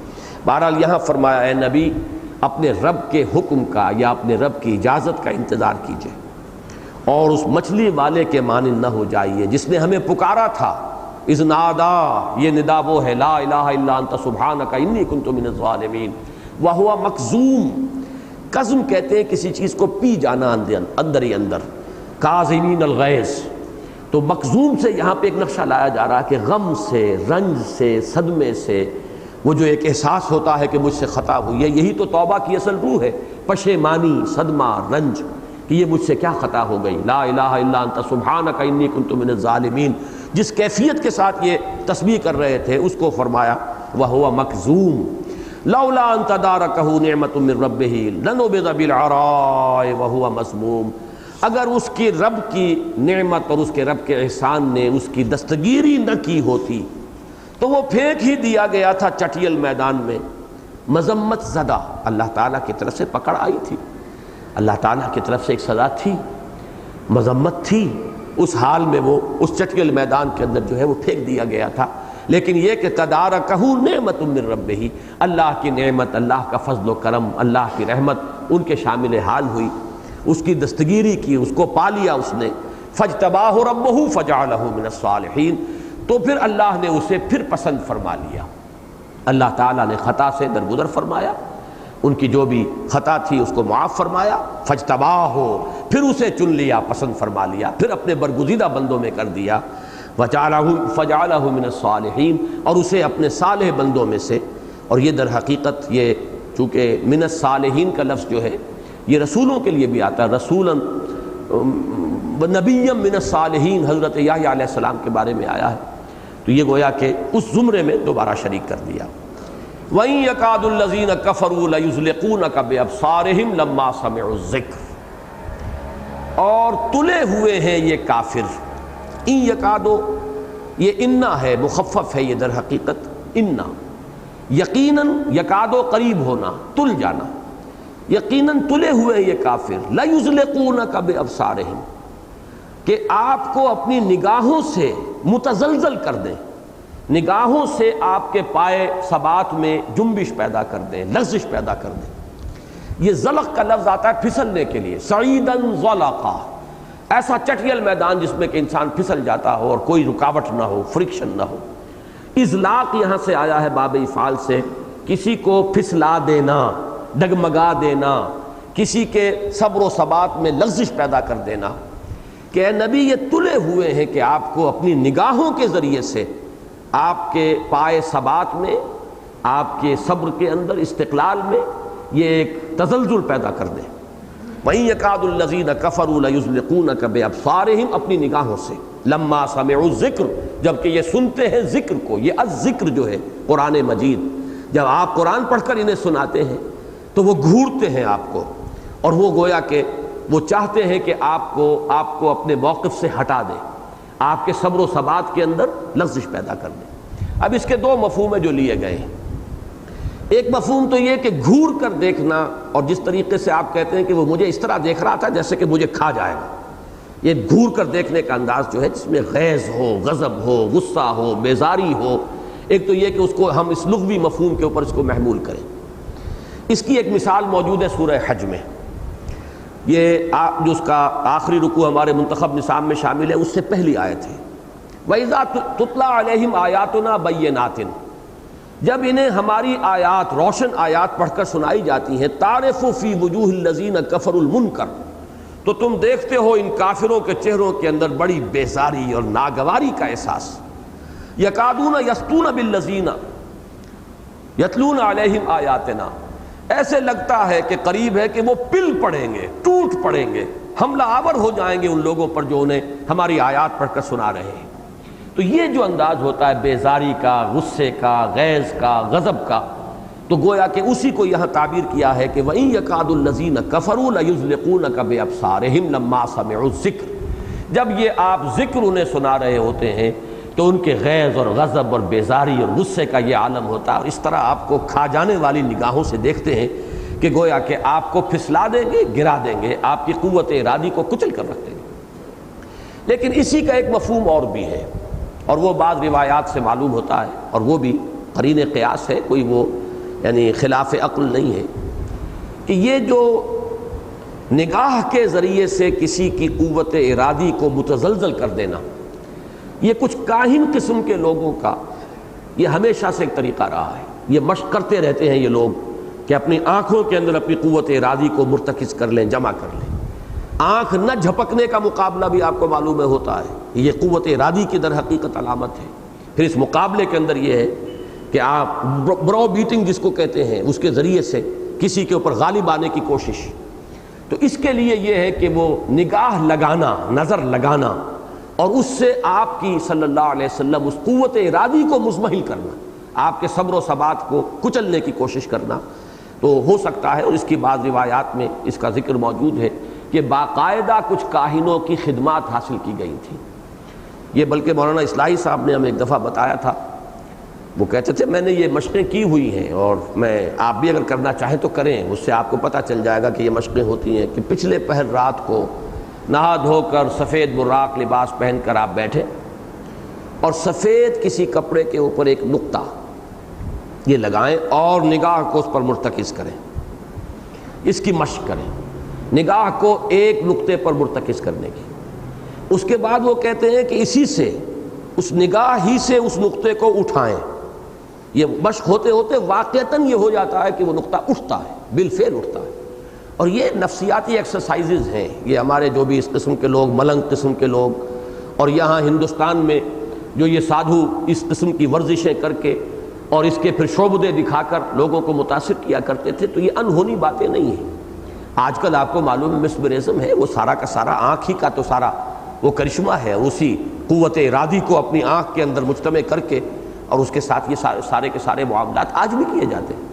تو یہ چیز بھی کوئی خلاف قیاس یا خلاف عقل نہیں ہے۔ وہیں یکاد دونوں اس کے مفہوم ہے جو میں نے عرض کر دیے، اور ان دونوں کے اندر میں کسی کو ترجیح نہیں دے رہا، میرے نزدیک دونوں کا برابر یہاں احتمال موجود ہے۔ وہیں یکاد الذین کفروا لیزلقونک بابصارہم لما سمعوا الذکر ویقولون انہ لمجنون، اور کہتے یہ ہے کہ یہ مجنون ہے، پاگل ہے، کوئی خلل دماغ ہے، کوئی عدم توازن کا عرضہ ہو گیا ہے۔ یہ جہاں سے بات شروع ہوئی تھی، نون والقلم وما یسطرون ما انت بنعمت ربک بمجنون، آخری آیت ہے وما هو الا ذکر للعالمین، اور نہیں ہے یہ مگر تمام جہان والوں کے لیے ایک یاد دہانی، ایک ذکر، ایک یاد دہانی ہے، نصیحت کہہ لیجئے، یاد دہانی کہہ لیجئے۔ ہوا کے ضمیر کے بارے میں اکثر و بیشتر حضرات نے، میں نے خاصی کوشش کی ہے کہ اکثر و بیشتر حضرات نے اس کو قرآن کی طرف، الذکر کی طرف ہی راجع کیا ہے۔ لما سمعوا الذکر، جب یہ سنتے ہیں اس الذکر کو، تو یہاں وما ہوا الا ذکر للعالمین، تو گویا کہ ہوا سے اشارہ اسی طرف ہو رہا ہے یہ قرآن تو در حقیقت تمام جہان والوں کے لیے ایک یاد دہانی ہے۔ وہی لفظ جہاں سے میں نے آج اپنی بات شروع کی تھی کہ ذکر ہے، یہ اللہ تعالیٰ کی معرفت جو ہے انسان کے اندر موجود ہے، صرف اس کو ابھارنا ہے، یاد دہانی ہے، یہ کوئی نئی شے نہیں بتائی جا رہی، تمہاری اپنی فطرت کے اندر یہ چیزیں موجود ہیں۔ لیکن مجھے ایک خیال ہے، واللہ عالم، میں اصل میں اس لیے اس انداز میں یہ بات کہہ رہا ہوں کہ ابھی مجھے کسی اور کی اس میں تائید نہیں ملی ہے، لیکن یہ کہ مجھے گمان یہی ہے کہ انشاءاللہ وہ تائید مل جائے گی کہ یہاں ہوا کی ضمیر جو ہے وہ حضور صلی اللہ علیہ وسلم کی طرف راجع ہے، اور میرے نزدیک انہو لمجنون، یہ مجنون ہے، وہ کہہ رہے ہیں یہ مجنون ہے۔ اس کے بعد قریب کی بات یہی بنتی ہے وما ہوا الا ذکر للعالمین، اصل نفی جو کی جا رہی ہے ان کے اس قول کی نفی کی جا رہی ہے کہ یہ مجنون ہے، نہیں مجنون نہیں ہے، یہ تو سراپا یاد دہانی ہے، سراپا نصیحت ہے۔ اور اس میں میرے پاس دو دلیلیں موجود ہیں، دو شواہد موجود ہیں۔ سورہ بینہ میں فرمایا گیا لم یکن الذین کفروا من اہل الکتاب والمشرکین منفکین حتی تأتیہم البینہ، اور وہ بینہ کیا ہے؟ رسول من اللہ یتلو صحفا مطہرۃ فیہا کتب قیمہ، یہ رسول اور کتاب مل کر بینہ بنے۔ اسی طریقے سے زیادہ دیر نہیں ہوئی، ہم نے سورہ طلاق پڑھی تھی، سورہ طلاق میں جو الفاظ آئے وہ میرے نزدیک اس کے مفہوم کو واضح کرنے میں سب سے زیادہ ممد ہیں۔ قد انزل اللہ الیکم ذکرا، لوگو اللہ نے تمہاری طرف ایک ذکر نازل کیا ہے، اور اس کی تعبیر کیا ہو رہی ہے اگلی آیت میں؟ رسولا یتلو علیکم آیات اللہ مبینات، وہ ذکرا کی یہ شرح ہے، یہ اس کا بدل ہو کر آ رہا ہے کہ اللہ کی طرف سے ایک رسول جو تمہیں اس کی روشن آیات پڑھ کر سنا رہا ہے۔ تو حضور بھی ذکر ہے، مجسم ذکر ہے، حضور خود گویا کہ بہت بڑی آیت ہے اللہ کی آیات میں سے۔ ویسے آج کل تو یہ لفظ ہمارے ہاں ایران کے جو بھی نظام ہے اس کے حوالے سے آیت اللہ ان کا ایک عہدہ ہے، لیکن واقعہ یہ ہے کہ اللہ تعالیٰ کی آیات میں سے عظیم ترین آیات میں سے محمد الرسول اللہ صلی اللہ علیہ وسلم کی شخصیت مبارکہ ہے، آپ کی ہستی مبارکہ ہے، تو وہ خود اپنی جگہ پر اللہ کی ایک نشانی ہے، اور خود اپنی جگہ پر مجسم ذکر ہے۔ اسی طریقے سے خود اپنی جگہ پر مجسم نور ہے، بئی معنی کہ نور ہدایت ہے، آپ کے روئے روئے سے وہ ہدایت جو ہے اس کا نور وہ پھیل رہا ہے۔ اس اعتبار سے وہ ایک خاص انداز تو وہ ہے جو ہمارے ہاں ایک خاص طبقے کا ہے، وہ نور کا تصور جو ہے، نور اور بشر کا جھگڑا، بشر ہے لیکن نور ہدایت ہے، روشنی کا ایک مینار ہے، ہدایت کا ایک لائٹ ہاؤس ہے، جیسے کہ جہازوں کے لیے ہوتا ہے سمندروں میں۔ اسی طریقے سے حضور میرے نزدیک اس آیہ مبارکہ میں واللہ عالم، ابھی میں اس کی مزید تحقیق کروں گا، پورا اعتماد اپنی بات پر اس لیے نہیں ہو رہا کہ آج زیادہ وقت میرے پاس نہیں تھا، آج صبح ایک وہ پریس کانفرنس وغیرہ تھی، اس کے حوالے سے میں زیادہ مصروف رہا تو میں تحقیق نہیں کر سکا۔ مجھے یقین ہے کہ مجھے اس رائے کے حق میں کوئی نہ کوئی رائے ملے گی سلف میں سے کہ وما ہوا الا ذکر للعالمین، ہوا کی یہ ضمیر جو ہے راجع ہے حضور صلی اللہ علیہ وسلم کی شخصیت مبارکہ کی طرف، کہ وہ بذات خود اپنی شخصیت کے اعتبار سے ایک یاد دہانی ہے۔ اب دیکھیے مجھے ایک حدیث یاد آ گئی ہے کہ اذا رؤوا ذکر اللہ، اللہ کے بندے وہ ہوتے ہیں کہ جب انہیں دیکھا جائے اللہ یاد آ جائے، تو گویا کہ وہ خود اپنی جگہ پر ایک ذکر بن جاتے ہیں، یاد دہانی کا ذریعہ بن جائے۔ اذا رؤوا ذکر اللہ، جب انہیں دیکھا جائے تو اللہ یاد آ جائے۔ تو اب ظاہر بات ہے کہ جس فینومینن کا ذکر جو ہے ان الفاظ میں ہو رہا ہے، بتمام و کمال اس کا مظہر محمد الرسول اللہ صلی اللہ علیہ وسلم کی شخصیت مبارکہ ہے۔ اس اعتبار سے وما ہوا الا ذکر للعالمین، اسے قرآن پر منطبق کریں اور حضور کی شخصیت پر منطبق کریں، کوئی فرق واقع نہیں ہوتا۔ جیسے کہ سورہ بینہ اور سورہ طلاق کے حوالے سے میں نے عرض کر دیا، بینہ بھی رسول من اللہ یتلو صحفا مطہرۃ، رسولا یتلو علیکم آیات اللہ مبینات، یہ سورہ طلاق میں، اور رسول من اللہ یتلو صحفا مطہرۃ، یہ دونوں چیزیں مل کر بینہ بنتی ہیں، دونوں چیزیں مل کر ہی در حقیقت ذکر بنتے ہیں۔ بارک اللہ لی ولکم فی القرآن العظیم ونفعنی وإیاکم بالآیات والذکر الحکیم۔ میں معذرت خواہ ہوں، دیر ہو گئی، لیکن یہ کہ میں نہیں چاہتا تھا کہ اس میں ایک مکمل نشست ہماری جو ہے اور لگ جائے، اس لیے کہ اگلے مہینے میں پھر میرا سفر بھی ہے باہر کا ایک، میں یہ چاہتا ہوں کہ کچھ صورتیں جو ہیں ہم اس 29ویں پارے کی اس سے پہلے پڑھ لیں۔ بہرحال آخری بات جو اس وقت عرض کرنے کی ہے، سوال جواب کا تو موقع آج نہیں ہے، دیر ہو گئی ہے پہلے ہی۔ آپ کے علم میں ہوگا جو حضرات بھی یہاں شرکت فرما رہے ہیں اکثر و بیشتر وہی حضرات ہیں جو مسجد دارالسلام میں بھی آتے ہیں، تنظیم کے رفقا ہیں۔ کل ہمارا ایک مظاہرہ ہے پھر اخبارات کے دفتروں کے سامنے، اور اس میں آپ حضرات کو بھی سب کو شرکت کی دعوت ہے۔ ہم اپنی طرف سے ایک اپنی رائے جو ہے اس کے اظہار کرنا چاہتے ہیں، شاید کہ کچھ ضمیر بیدار ہو جائے، لوگ سوچنے پر آمادہ ہو جائیں۔ کچھ عجب نہیں، آج مجھ سے پریس کانفرنس میں ایک صاحب نے سوال کیا، ایک صحافی نے، کہ کیا آپ کا خیال ہے کہ اس سے کچھ نتیجہ نکل آئے گا؟ تو میں نے کہا کہ میرے پاس تو وہی جواب ہے کہ معذرتاً الی ربکم ولعلہم یتقون، ہمیں تو معذرت اپنے رب کے ہاں پیش کرنے کا سامان جو ہے وہ فراہم کرنا ہے کہ پروردگار ہم نے کوشش کی، ہم نے کہا، پہلے بھی کہتے رہے اپنے درسوں میں، تقریروں میں، خطبات میں، مضامین میں، میثاق کے ذریعے سے ہر طرح سے وہ بات کہی ہے، اب ذرا اسے ایک متحرک انداز میں شاید اسی طریقے سے کچھ ضمیر لوگوں کا بیدار ہو جائے۔ لیکن اس میں یہی ہے کہ شرط یہ ہے کہ ہمیں بالکل خاموش مظاہرہ کرنا ہے۔ جو حضرات بھی آئیں اس کا عہد کر کے آئیں کہ خاموش اور منظم، نظم و ضبط جو بھی ہدایات اس وقت دی جائیں گی اس کی پابندی کرتے ہوئے، اور پوری طرح پرامن۔ یہ 3 شرطیں ہیں کہ جو ہم نے، جو اشتہار آج چھپا ہے اس میں بھی ہم نے عائد کر دی ہیں کہ جو حضرات بھی شرکت کریں، ہماری دعوت ہے، ضرور شریک ہوں، اس کار خیر میں حصہ لیں۔ اس اشتہار کے نیچے بھی ایک عبارت ہے جس کی طرف توجہ دلا رہا ہوں کہ اس سے یقیناً خود آپ کے اپنے اندر اصلاح کا ایک جذبہ جو ہے اسے تقویت حاصل ہوگی۔ بہت سے حضرات ہیں جو اپنے گھروں کے اندر بھی کوشش کے باوجود بھی وہ ستر و حجاب کے خالص ٹھیٹھ پردے کے شرعی پردے کے احکام نافذ نہیں کر سکے، لیکن اس کے لیے یہ جو اس طریقے سے آپ سامنے آئیں گے اور ایک عملی حرکت کریں گے تو اس کے ذریعے سے انشاءاللہ تعالی آپ کی قوت ارادی کو تقویت حاصل ہوگی، اور آپ کے اپنے اندر ایک حوصلہ پروان چڑھے گا کہ اللہ تعالیٰ کے ان احکام کی تنفیذ آپ اپنے گھروں میں، اپنے دائرہ اختیار کے اندر بھی کریں۔ تو اس کے لیے آپ سب حضرات کو دعوت ہے، اور ہم نے معین یہ کیا ہے کہ جو جنوبی لاہور کا جو علاقہ ہے اور وسطی شہر کا جو ہے اس کے حضرات مسجد شہداء میں عصر کے وقت جمع ہو جائیں، 5:15 بجے وہاں عصر ہے، وہاں سے وہ فارمیشن ہوگی اور مسجد اور وہ نوائے وقت کے دفتر کی طرف ہم چلیں گے۔ اور جو حضرات یہ مشرقی حصوں سے ہیں اور شمالی علاقوں سے لاہور کے، وہ آ جائیں، مسجد ہے ایک دامن میں جو شملہ پہاڑی ہے اس کے دامن میں مسجد ہے، اس میں جمع ہو جائیں۔ وہاں عصر جو ہے 5:30 بجے ہے، اور وہاں ہدایات دی جائیں گی، اسی وقت اس پر عمل کرنا ہے، اور وہاں سے قریبی ہے جنگ کا دفتر، وہاں ہمیں وہ خاموش مظاہرہ کرنا ہے۔ اور ہمیں زیادہ سے زیادہ آدمی ایسے درکار ہیں کہ جن کے بارے میں ہمیں اطمینان ہو کہ وہ نہ صرف یہ کہ نظم پر خود کاربند رہیں گے بلکہ لوگوں کو بھی قائم رکھ سکیں گے، اس لیے کہ اندیشہ اس بات کا ہے کہ چونکہ اس کا اعلان عام ہو گیا، جبکہ پہلا مظاہرہ جب ہم نے کیا تھا بھی اس کا کوئی بڑا چرچا نہیں تھا، اعلان نہیں تھا۔ اس وقت ایک ایجیٹیشن چل بھی رہی ہے طلباء کی۔ آج مجھے بعض حضرات کے ایک عالم دین ہیں صدر کے علاقے کے، ان کا فون آیا کہ ہم بھی شرکت کرنا چاہتے ہیں، کوئی رکاوٹ تو نہیں ہے؟